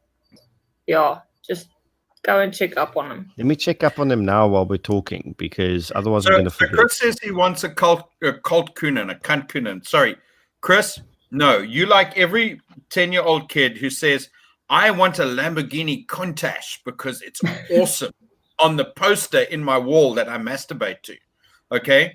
You don't want that because it's a piece of shit to drive. Just like you don't want the Colt. It sounds like you're talking out of fucking experience. Good God. No, what you want is a Colt 1911 45 ACP. Absolutely. You want that because it is the best gun ever made. And I will admit that as much of a Glock fanboy as I am, unashamedly so. You don't want to carry that every day, though. Because... I will tell you, when I had my Colt 1911, I used to shoot it often. And as Gideon has pointed out on numerous occasions, I am not one prone to babying any gun. No, right? God, if no. it goes on the range with me, it is getting worked. It is getting worked worse than anyone on Pornhub can ever be worked. Yeah, in I think the biggest gangbang bukkake movie. Okay. Yeah. I think if we had to take a film footage of Brian working his guns and upload it to Pornhub, they would refuse uploading because it would be extreme fucking. You guys get where I'm going. It would be like snuff. It's just not okay. I felt so bad every time I'd get home and I'd have to clean this thing and on occasion take it to Stefan in bag of gun to help me repair the thing. Because I treated it like shit. Okay. So this is why Stefan, you have to. I understand his trauma now. Yeah, I understand now why he twitches whenever he talks about you and guns. But that's the point, right? Sense. You have to work the shit out of these things because that is how you train them. That is how you get yourself ready. And this tool is about getting yourself ready to do something, right? To do something fairly drastic. And I'm not going to be that person who says a Colt won't be a good defensive pistol. Of course it will be. Of course it will be. What I'm saying is you are not going to train it dad like agrees. We talk often about ergonomic to your lifestyle, and it's not a misnomer, but let's expand on that term. Your lifestyle should be about smacking the shit out of your fucking tools to make them work and to train yourself to make yourself work. And if you can't do that, then it's not a good tool to have. And you're not going to take your Lamborghini Countach off-road. And that's what you got to do. What is this Pornhub thing? I'm Sam. I can't. I can't adequately. Pornhub will be the last refuge of the free-thinking person, because that's like the only place that you won't get banned. You just put in a catchy title and do your thing. The Pornhub people are surprisingly accommodating. I mean, if you look at the comments on the videos, it's like it's got nothing to do with the video. Sorry, Sam, let me make it easier for you. When you can tear yourself away from Chatterbait, then you'll find out what Pornhub is, okay? Oh, God. One day, maybe we will have to find ourselves on Pornhub doing things and talking really, really dirty. That will have to be our thing, is talking dirty. Because isn't that on normal Friday? The things that we talk about, you know, the average person will frown upon, and they will call us, you know, degenerate misfits or something. But on Pornhub, we will find a home. There's a home for everybody on Pornhub. I was about to say we'll all fit in, which is probably the way. Bruce says you must Google Winston in the Urban Dictionary on a live screen. I don't know what you're going to get in Winston in the Urban Dictionary. Hang on. Do we even want to know? Bruce's being very fucking needy tonight. I don't know what's going up with him. He reminds and Amy is here. Hello, Amy. Hello, Amy. Nice to Amy. see you. We haven't seen What's Amy happening? here in a long time. Amy is becoming what is the Celebrity female right? version of Pod Bros? She is the cranberry because she's getting into all the other podcasts and she's prolific. Yeah, I'm not gonna call her a pod hoe because that will be wrong from one sister to another. But guys, if you want to see a cool podcast, please follow Amy on her Aim to Be Me podcast. Amy, I'm not sure if you're on YouTube or on Anchor or wherever, but Aim to Be Me is Amy's podcast, and Amy is a gorgeous young lady. And if you want to be a little bit inspired by how tough someone can be, go and follow her. Yeah. Yeah, Amy's an inspiration. Please go. 5 knuckle shufflers, said by Willem Wickelspies. Can you not see the irony in that, right? So is Chatterbait like 10 knuckle shuffle? Podsis sounds gross, but listen, I reckon we've got another 20 minutes of the show before we start debating if we're going to go Joe Rogan or call it quits for the evening and actually get a decent night's sleep. Joe Rogan. No, it would break Drew's black little heart if we went Joe Rogan. Yeah, but I need to offload. I can't do the Oh my goodness. You want to offload on Pornhub? Okay, Gideon. Okay, hang on. I've got a replacement here. Stand by.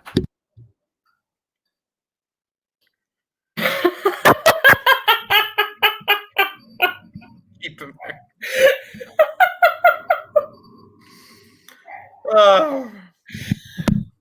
Cardboard Gideon is just, one hell of a man. I mean, look at that chiseled abs. He's flat as a cardboard. That's like someone who's putting up a Western Province rugby fucking poster the day after they've lost whatever competition is that they're doing.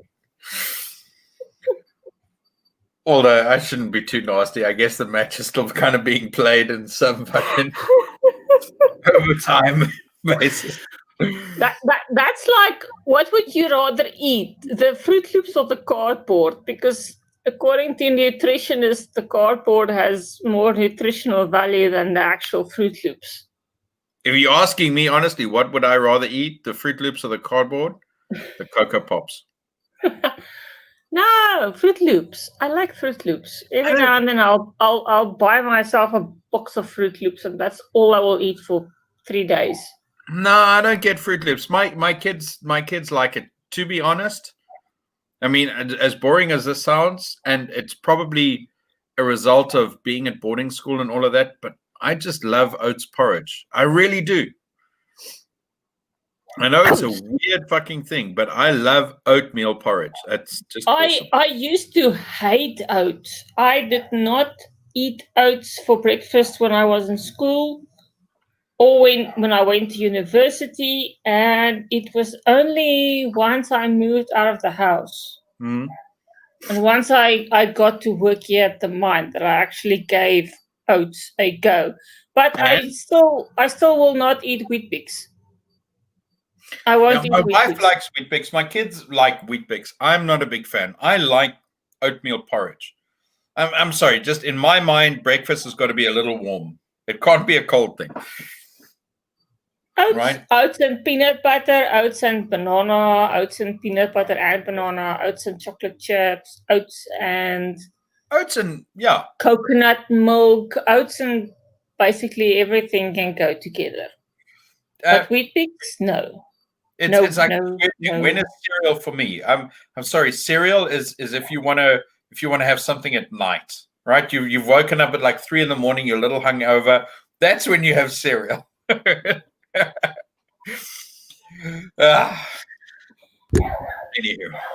where were you now, Gideon? What did you do? We were talking about oats. I went to a dark place and I made water noises. Okay. Your light's gone out again. No, I checked the electricity this time. We have enough. It's fine. You've got enough. Okay. I think I may have drank an insect. Did I tell you something? We had a power outage here a few weeks ago. Legit? You did? In the UK? Yeah, Wow. It was a legit power outage. It was the weirdest thing, right? Because it was like at 5:30 in the morning. I was on a call and suddenly the power went out. I was like, oh, fuck. Well, this is like being back in South Africa. But here was the difference. I don't know if I've had this discussion with you. I called them up and I reported the power outage. They were all over me. Hey, can we send an ambulance? Is there someone there who's got a medical issue that they need power? Can we send a generator? They were fucking awesome. It was epic. And then they said, you know what? We're sending out a technician, but we'll update you and text message you.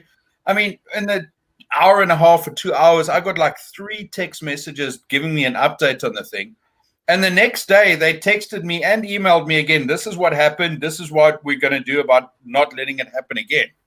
It was epic. It's better than ESCOM. In some respects, the idea of service delivery here is unbelievable. I've never seen it. Oh, Why were your power off? Oh, there was something that happened to the transformer. Oh, okay. Yeah. That's acceptable. Yeah. Someone's stealing it. Okay. So Amy wants to know about the lightsaber.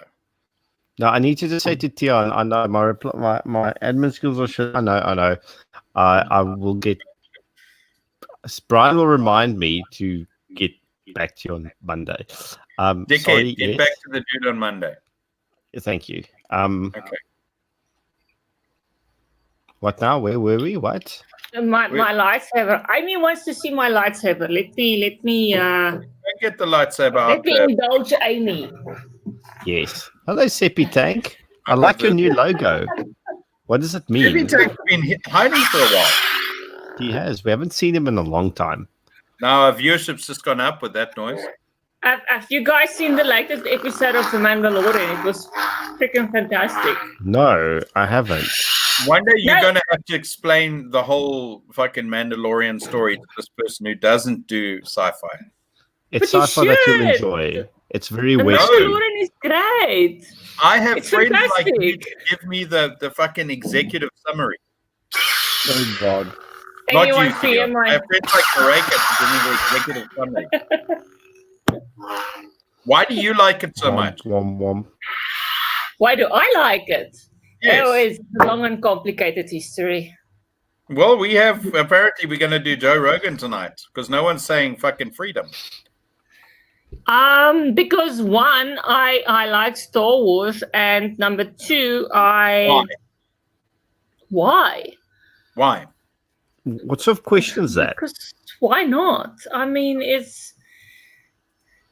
It's a legitimate question. Theo. I don't know, but let me tell you this. I first saw The Empire Strikes Back when I was like maybe 11 or 12 or something, but it was just, a movie.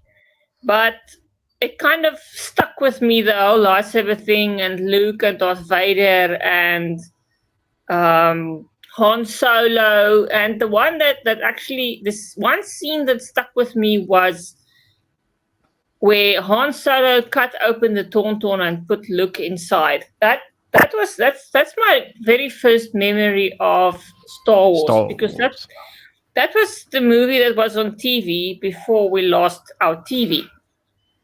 And then in 1999, The Phantom Menace came out, and I was just like, oh, cool, Star Wars, let's go and watch this movie.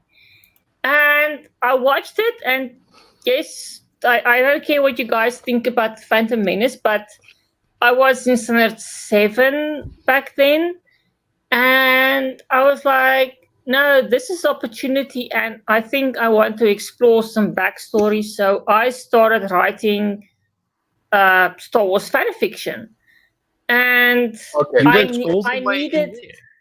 yeah, That is cool. I needed more Star Wars to fuel my own curiosity and my own writing abilities and all those things. So I was hooked on Star Wars from 1999.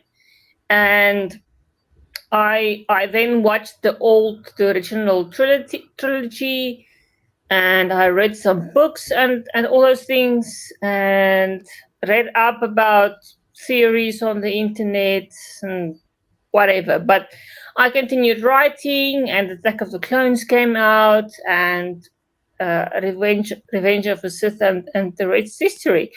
And that was just like, Star Wars is great. It's this giant space opera of good versus evil, and it's got a bunch of handsome men in it, and there's some symbolism in stuff, and it was just So, It was just fun. It's this giant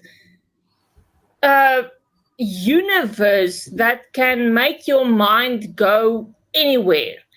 Because if you read the expanded universe, the books, it's freaking amazing. The movies only give you this small portion of what goes on in the universe, and that's like the essence of Star Wars, if I can put it like that. It's the good versus evil and the redemption of somebody that's evil.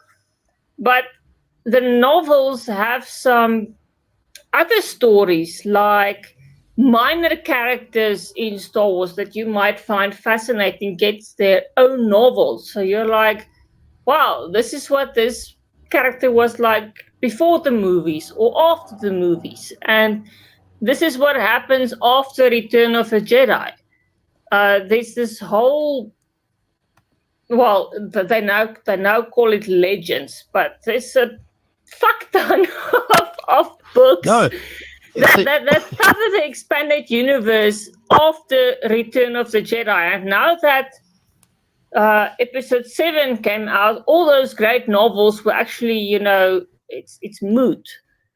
But I think that's still the best kind of universe that's ever been created, right next to the Dune universe, which will be my 2 favorite universes.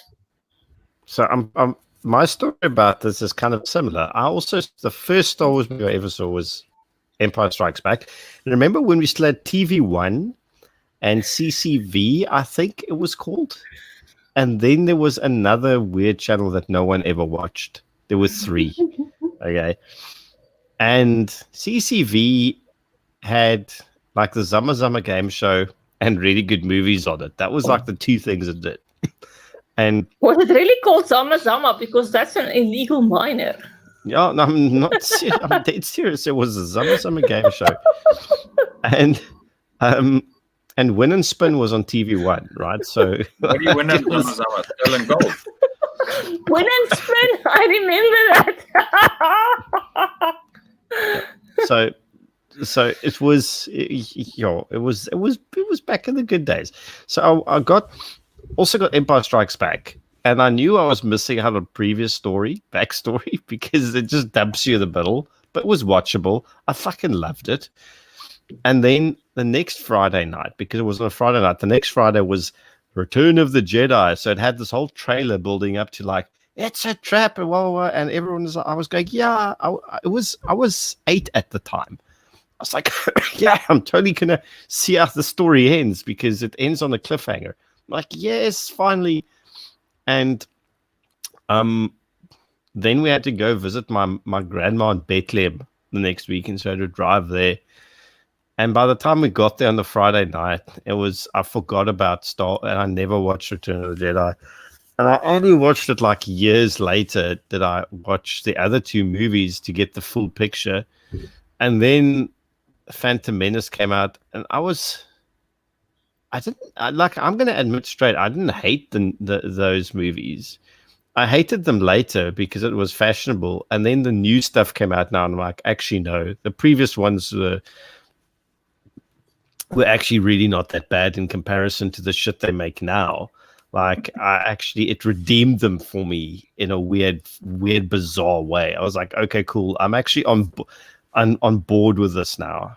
I forgive you, George. Everything's okay. It's like you say to the person you kidnap. It's like, everything's going to be okay. It's not what it looks like. Just stay calm. It's all going to be fine. Like Joe Biden. Trust me. Like Joe Biden. You sound like Joe Biden. No, I sound like Joe Biden. I'm smelling you. So Bav Z307 says Star Wars tackles a lot of social and socioeconomic issues that, coupled with stretching physics to its absolute max, makes it interesting. Yeah, so does Die Hard, Bav. Right? And for me, Die Hard is more interesting than Star Wars. I don't know about the social economic stuff, but definitely the political stuff. Revenge of the Sith is heavy on the symbolism, in my opinion. As for symbolism in the last 3 movies, I don't think so. But wouldn't you say that Star Wars is just lazy writing? Because all it is the story of the Roman Empire with lasers. Maybe, but I mean, it's fun to watch.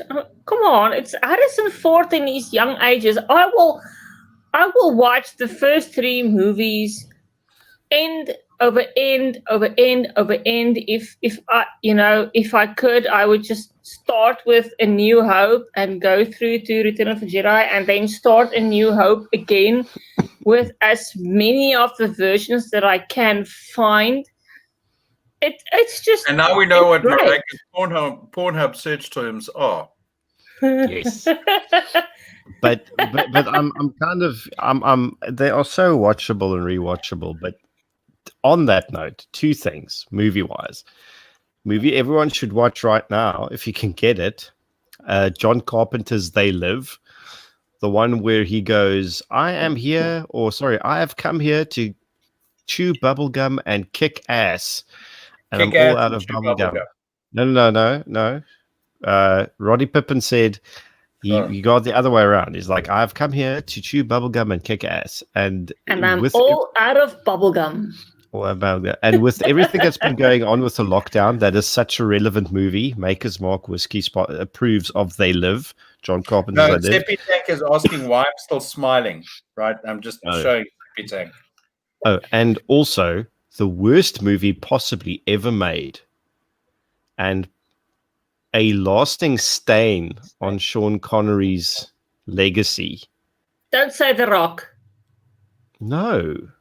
The Rock was great. Highlander 2, The Quickening. Okay. Terrible fucking movie. Like, so bad they retconned it in Highlander 3. They actually, that movie never happened. It was Highlander and Highlander 3. That's it. I just, before we get back into the movies, I need to segue and give a shout out to Esko from Finland. I don't know if he's still watching, but thank you for tuning in, Esko. And hopefully, if things clear up, we will see each other at the European Championship or something. I thought shit had cleared up. I thought Cyril said you guys were allowed to travel. Yes, in South Africa, but the Northern Hemisphere is having a second wave like it's nobody's business. Apparently. Yeah. These fucking modeling people here are worse than the ones in South Africa. Yeah, no, that's a fact. Seppi, just to answer Seppi Tank, it's a bit of a sensitive topic, but no. I think because of a lot of stuff that I've said and how I left Mango, calling them a bunch of cats is probably not good for his career. I'm presently not employable, which means I have to employ myself, which is currently ongoing with a bunch of other people. So, no, I think my flying career is perma over. And I wanted it to be over. I would have preferred. Nah, it's done. I'm done with it. The next thing I want to fly is a fucking something with rocket pods under the wings that I just fucking shoot the shit out of everything that moves on the fucking surface level. And if it doesn't have rocket pods or Hellfire missiles, or at least give me a decent fucking rotating Gatling gun cannon thing, I don't want to fly it because I'm blah. Is this a gazelle with fucking target indicators cokied into the fucking windscreen? Yeah. That's film about that. Oh, That's awesome. Esko from Finland. the country that invented the Molotov cocktail, and what a fucking cool story that is. I dig it. 7x49. Someone's got to explain that one because that sounds interesting. 7x49 GJW. Sorry, I'm fidgeting. My back is busy killing me. The stream is turning me into an old man. Do we drink too much? No. You're just a year younger than me. Come on. Do I look it? No, I'm kidding. No, you're way fucking older than her. Yeah, that was. Yes, I'm not even going to try Grant that. is 100% right. You know what? Gideon would like to fly the Warthog more than anything else in the world ever. I would give up a lot of things in life to be strapped into a Warthog on a suicide mission, but don't read too much into that. I mean, if you come to Zimbabwe, I can strap you to a Warthog, but it's not going to be the one that you want to. No, that might be worse. I might not survive that. It was by 49. It's a Swiss caliber for silhouette shooting. I am interested. 7x49. Tell me more about that. No, it's a 7x. I know now what he means. It's a 7x49. What's it? GJW. It's shot out of the SIG something. No, it's a CIP. Yeah, like I found it. Silhouette people have all kinds of weird things on their rifles. It is also, we do it. We do it all day long, and we do it. Of weird things on your rifle that other silhouette people don't have. No. Actually, I like my guns vanilla. Ice, baby. Do. Sorry, I had to. No, sorry, don't believe it. That's why she bought a shadow. She doesn't need to modify it. No. I promise you, I shoot unaided. I don't shoot with optics. I don't shoot. Okay, I've got special sights. But that's about it. I don't have any fancy mechanisms or whatever, and Esco can attest to that. I just take my gun and I shoot. Okay, if you say so. I do say so. I was about to say she just did. Brian is frowning. Yeah, I'm looking at the 7x40 49. It's made by FN for Venezuela. Hey? Are you looking at the right one? Yeah, but you need to add the GJW at the end. That's important. Okay, well, let me do that. Because it's also going to that 280 caliber that the Brits should have had. Because that would have been fucking interesting. Bye-bye, Amy. See you soon. Bye, Amy. I was blowing my nose, by the way. Cheers, I wasn't Amy. doing a line of coke off my keyboard when I went there. He was doing a line of coke off his keyboard. He was absolutely doing that. There's no doubt in anyone's mind that he was doing, and he's doing another line of coke off his keyboard. I can't afford cocaine, so I'd clearly be doing something cheaper. Okay, he's doing a line of cheap-ass crystal meth off his keyboard. Sounds more like me. Pulling his nose off soon. Okay, this is kind of interesting me, but that's something I'll get distracted in. So I'm not going to do it now. No, not going to do it now. Show us your screen. What? The Wikipedia page for 7x6 by GJW. That's where it is. Oh, you can't even see it. No, like what? No, it's just bright. It's just bright. So, as big a fan of Star Wars as Mareka is, two others, well, the series of films comes close to me. The one is the Indiana Jones trilogy. I can like the that. Original one. I'm a huge fan, and I really tried very hard.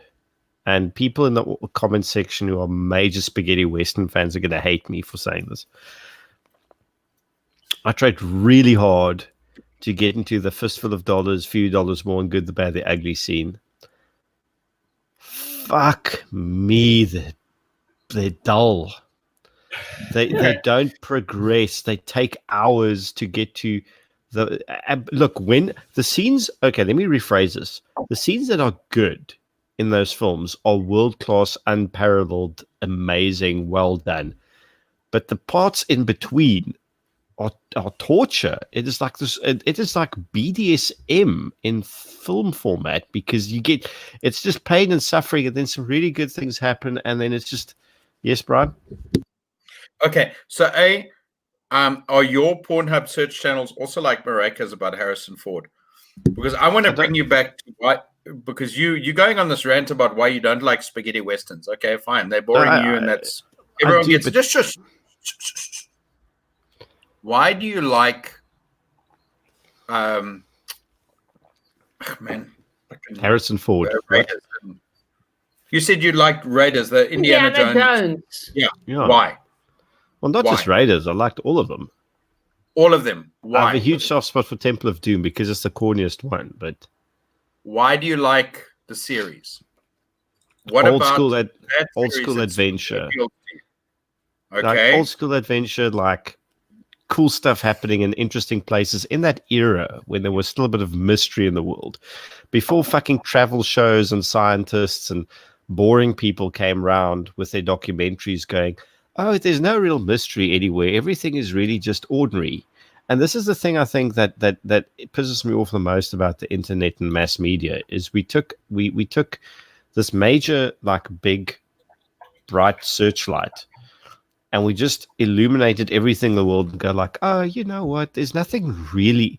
Everything is kind of the same. All civilizations and cultures are semi-generic, which they aren't, but that's the way they're being portrayed at the moment. And unless you have the money and the funding to travel to real far-off places and actually experience that type of shit, there's no real danger, excitement, or adventure in anything. It's all just safe tourist experiences. That's really what it is. It's safe, the same, packaged, generic, sold to the mass market. Everything is just boring and it sucks. And I think that would. And Indiana Jones's world isn't that world. There's weird cuck that happens all the time. There are Nazis and cults, and it's fucking epic. So it's the background that appeals to you, not Indiana Jones himself. What, the man? Because I mean, he is fairly irrelevant in the stories. Well, you want to be the guy, but it's not just. Why? What impact does he make in the stories? Actually, in Raiders of the Lost Ark, he makes no impact. The Nazis. Exactly. Listen, I watched that Big Bang Theory episode as well, so I know this. But it's the true. Nazis got the Ark, and Indy was just like a minor inconvenience. Exactly. So he was just like some flapper, right, in the background. But I mean, come on, if somebody all hard, now do what they do. If somebody does karate moves with a samurai sword on you, wouldn't you just want to put your gun on him and shoot him? Absolutely. Although I have this weird mind when it comes to that. So, you know, my mind goes into, hello, fucker, let's rumble. But you get where I'm going. It's, you know, so you like the background of. I think I do. I like what Indiana Jones stands for. I've actually never. Sorry, you just it's like Marika with Star Wars. She's just explaining the concept, not the character. I've never been able to finish Temple of Doom. I could never watch that movie. There's just something in that heart sacrificing scene that completely puts me off, and it, you know. It gives me the heebie-jeebies. I can't sleep after I watch that. And when I watch that movie, I'm just like uncomfortable the whole time. So when I'm in an indie mood, I watch Raiders and I watch The Last Crusade and I watch the last one, the fourth one. Oh God, that's one. It. I just skip over Temple of Doom. Oh, the one where you had the kid, that one. Yeah, I just cannot watch Temple of Doom. Right from the start, I get this uneasy feeling, and that's just it. I mean, I'm not going to torture myself with you know, unhappy feelings and stuff. Life is short enough. So action movies, John Wick is fun. Which John Wick? I actually cannot be honest. I binge watched all three during one night in lockdown. And for different reasons, I enjoyed all three. But let me confess, they're not the same atmosphere. They become increasingly more comic book-like. The first one is takes itself very seriously. It's like the first Transporter film with Jason Statham, and which is the best one out of the whole series. There, you could really just skip all the others. But the second John Wick was very different in feel, and I enjoyed that as well. And the third one, but I still enjoyed the first one the most. Buckshot. Yeah, and you know what I love? I love how people go on about, oh yes, but it's like the ultimate epitome of good gun handling and all of that. And it's great gun handling if you're a sport shooter. Yeah. Right? That's you know how John Wick goes on in is not how gunfights get fought. Okay, it's really not that fucking smooth. It's not even how fights get fought. It's beautiful choreography. It looks awesome, and it's you know what? You've got to admire the amount of training that he puts into it. Yeah, and Keanu is legit. Like, he is skilled. He is a legit good guy, right? So Keanu actually does 3-gun shooting as a hobby. Yeah, he did it for the thing. I don't know if he got into it like on a full-time basis. I think he did. I think he likes 3-gun shooting. Cool. That is awesome. That is good to know. Way of the Gun was also another really good gun movie, right? And Collateral with Tom Cruise, the one scene. And yeah, I know it's hyped up to fuck, but it was really good. I'm trying to think if I ever saw Collateral. I think I didn't. Collateral. I saw that like years ago. Yeah, so you recall the scene where he shoots the two two meth heads who robbed the guy who he was holding hostage in the taxi cab because they took his briefcase. No, actually. Go and Google it. Yeah. But then also go and do this. Go and Google what Dom Rosso did when he did, I think he had this short-lived YouTube series called Gun Lab or something like Fight Lab or something like that. Go and Google his recreation of it. It was pretty good. I think Larry Vickers also did a recreation of it. Okay, so here's my question. Okay, stupid movie that you really like. Die Hard. Okay, I really liked Broken Arrow because yes, it was great. Because fucking what's the guy? Not Slater. Well, the guys that think I'm not just a computer nerd. I'm a Navy SEAL. No, John Travolta. John Travolta hammed it up so much, and he loved every second of it, and it was just so much fun to watch. The B-52 gave you the world's biggest fucking airplane hard-on you've ever had. Yeah, but it was the B1. B2. Sorry, it was a B2. It was a B1. It was a B1. It was a B1. Whatever. Yeah.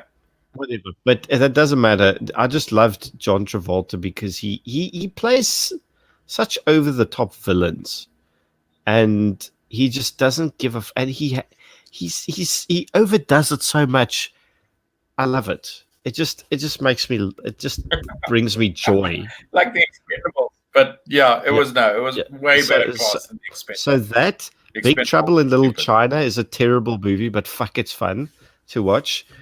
And so I have to do 3. So it's that Big Trouble, and the third one is Guilty Pleasure. God, okay, I need to. I don't know. I can't think of the third one off. I'll think of one later. Marika, go. No, I've got nothing to say. We were talking about movies, and the movies you are talking about, I've seen like years ago and never again. So you don't have favorite bad movies? Favorite bad? Starship Troopers. Okay, that's an awful movie. Bad movie. Battlefield Los Angeles. I do like the spaghetti westerns. I've watched just about every Clint Eastwood spaghetti western that was ever made, but I like westerns overall. I will read westerns, specifically Louis L'Amour. I love that Wild West frontier. You know, the emptiness of the environment that Louis L'Amour tries to create. It's just like, it's fantastic. It's great.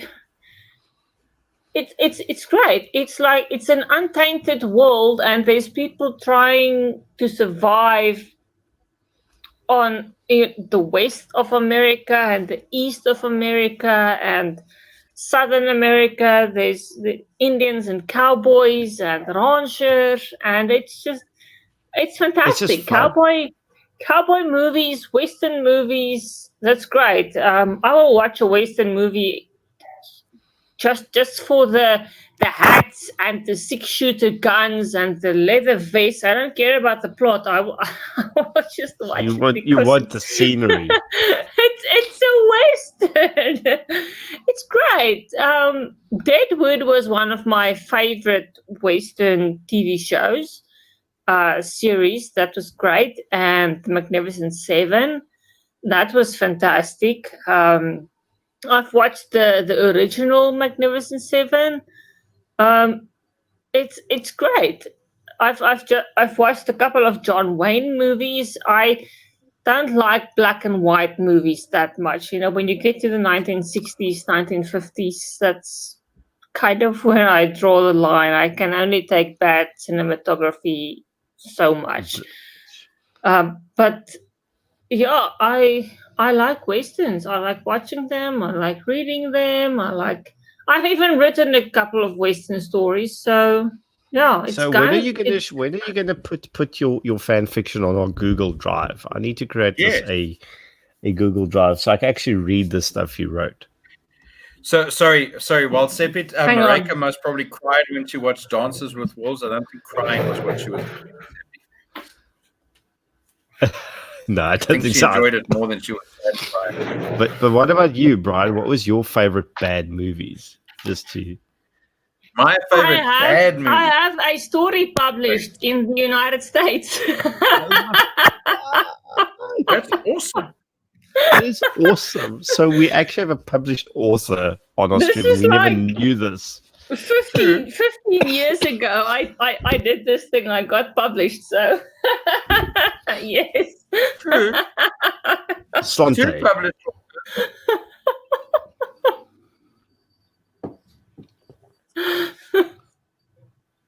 Yes, Brian. I was just saying 2 published authors, but okay. My favorite. Sorry. That's okay. I didn't know I was Fucking published corporate, anywhere. that's Thank you for no, I'm kidding.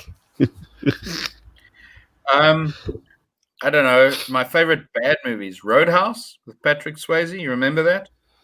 No, I never watched Roadhouse, hey? I haven't seen that. Hello. Can you You hear never watched Can you hear it? me? No. No. I can now. You never watched it.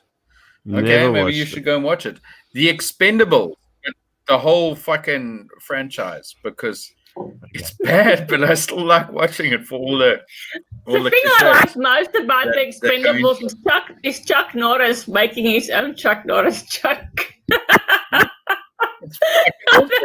It is the funniest shit you will ever get. They had so much fun with that though. They had so much fun. Yeah, and then Leslie Nielsen's Naked Gun franchise. Fuck, that takes me back. Oh, fucking millennial. Oh, fuck, you don't know Roadhouse? Oh. You don't know Naked Gun? Fucking Google that shit. No, I remember Naked Okay. Gun. I've seen Naked Gun, the last one. It was funny. I should watch the rest of them as well. Do you know what else I enjoyed as a bad movie? Was Police Academy. Oh, yes. How could I It was- forget about that? Those are awesome. Those are brilliantly funny. I'm actually That- rewatching them now with my kids. They love them.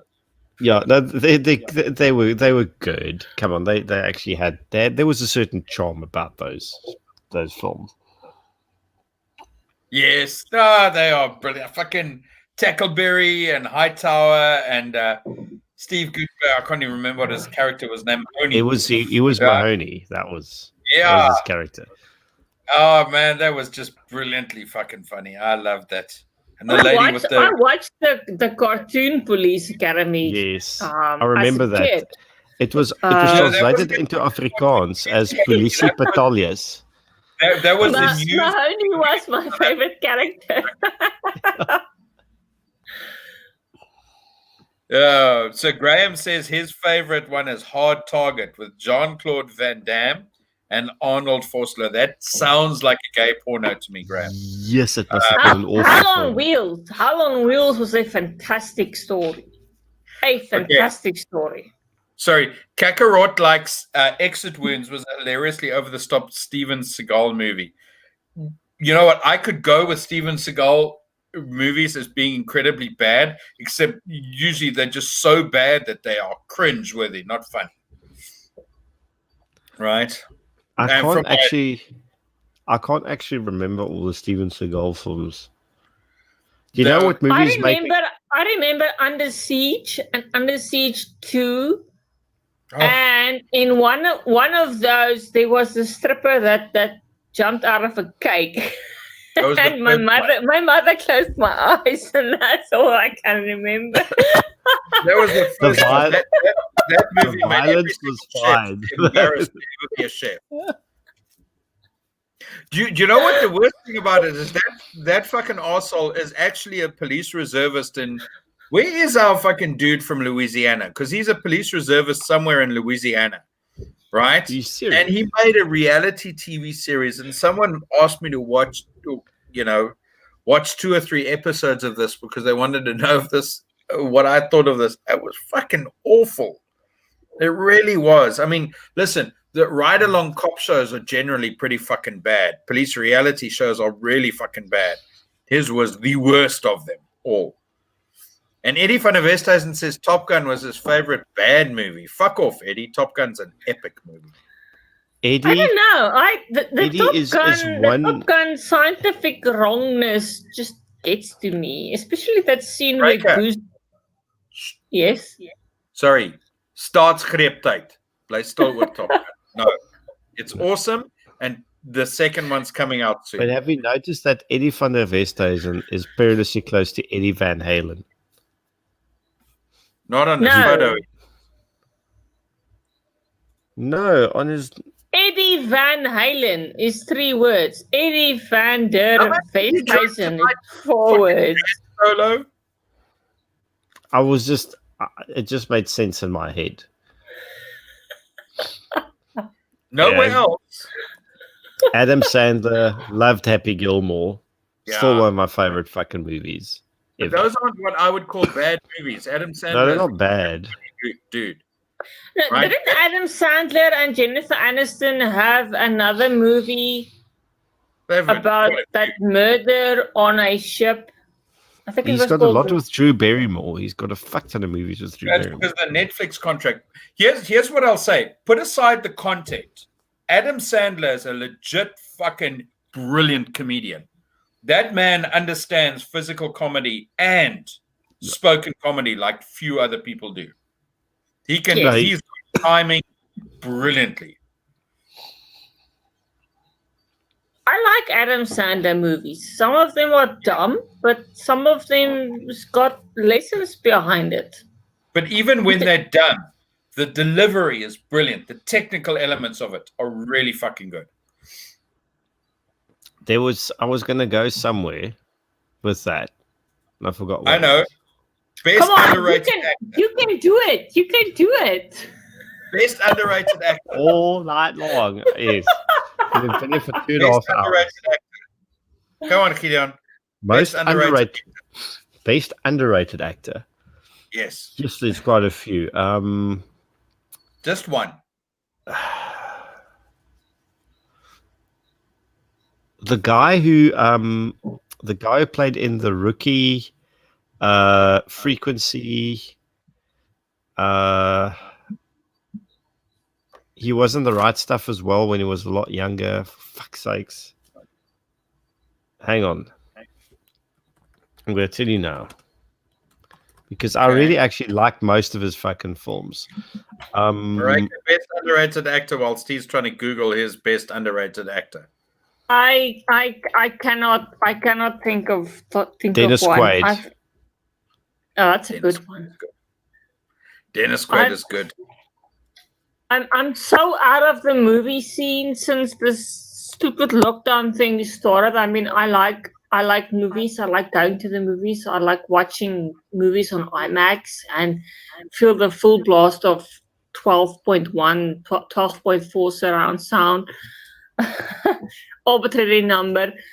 But underrated actors. There's so many new young actors that's like making waves. I don't even know who's current anymore. It's ridiculous. I like the old school actors. I like let me think. Meryl Streep is a good actress. Russell Crowe is one of my favorites. I mean, he's got a wide range that he can do. The young people, I'm not so much a fan of the young people. I like the older people, the ones that's that's been around. I will say Dennis Quaid, right? Going back to Dennis Quaid, his best movie ever, Undercover Blues. It was fucking brilliant. Undercover Blues. I'll actually go check. Oh, that. if you have not watched it, mate, you have got to. I have not in my life laughed as much as with that movie. It was On the topic of movies, since I'm going to the forefront of civilization this weekend, I thought that I'm going to catch a movie or two.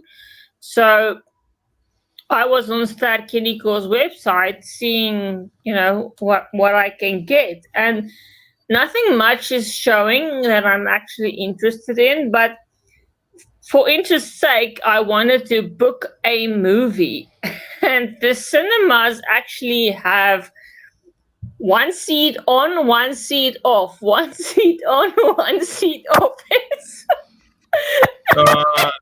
Funny. It's the most ridiculous thing I've ever seen in my life. I mean, now you're this couple going to a movie and you're supposed to sit 2 seats apart. And what's the point in that? Did they actually take out the seats? No, it's just a book. Are they just, planning on your good conscience to keep one space open between the two of you? I mean, love nests aren't even an option anymore. No, Which I just answered Ice's question. No, there's no love seats available. It's ridiculous. So by the So way, Grant really wants to know about the best gun use in a movie. Akira. By the way, Akira is showing in IMAX. I'm just saying. Okay. Still. Okay. Have you seen Tenet yet? No. No. It doesn't show at any of my cinemas. I will have to pirate that. It's well worth it. By the way, last comment, underrated actor Christian Bale. Although he's not that underrated. No, he's not underrated. He's fantastic. No, but he might be fantastic to you. I think he's pretty underrated. Well, he might be underrated to others. Certainly from Gideon's perspective, he sounds like he's underrated. I thought his portrayal of Ken Miles in the Lamar 66 film was fucking epic. But that's my favorite role he's ever played his entire fucking life. Dark Knight, all the other cuck included. Fuck that. Have you seen what's that movie, Empire of the Sun? Yes. And look, as a child actor, he was fucking good already. Yes, that's such a good movie and it's such a good book. Never read the book. Now I will. I can still. I watched that movie a hell of a long time ago, and there was this certain smell that was going around in the house. I don't know if it was an actual smell or just a psychological smell, but every time I think of one specific scene, I can smell that smell, and it's crazy. And I haven't thought about that until now, but it's crazy because there was a smell in the house while one guy was getting killed, and every time I see that, I can smell that smell. That's actually brilliant how your cognition incorporates that.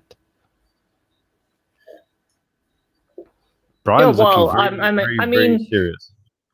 If I can tell you a scary story on Friday the 13th, yes, my grandfather died in 1997. He died of melanoma, and 2 years later we moved into my grandmother's house because our house got sold and our house on the plot wasn't finished yet, so we needed a place to stay. So we moved in there, and I moved into my grandmother's room. We shared a bedroom, and I slept in the bed that my grandfather died in. And I'm not the most superstitious person, so it didn't actually bother me. Yes, my grandparents slept in separate beds. Don't ask me why. I never asked.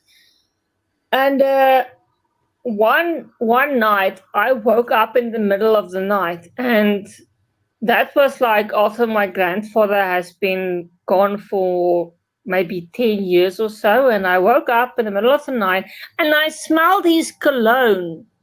I legit smelled his cologne, and I was just lying there. I'm like, what is going on? What am I smelling? Why am I smelling this? Marika the medium having a seance in Grandpa's bed. That is like,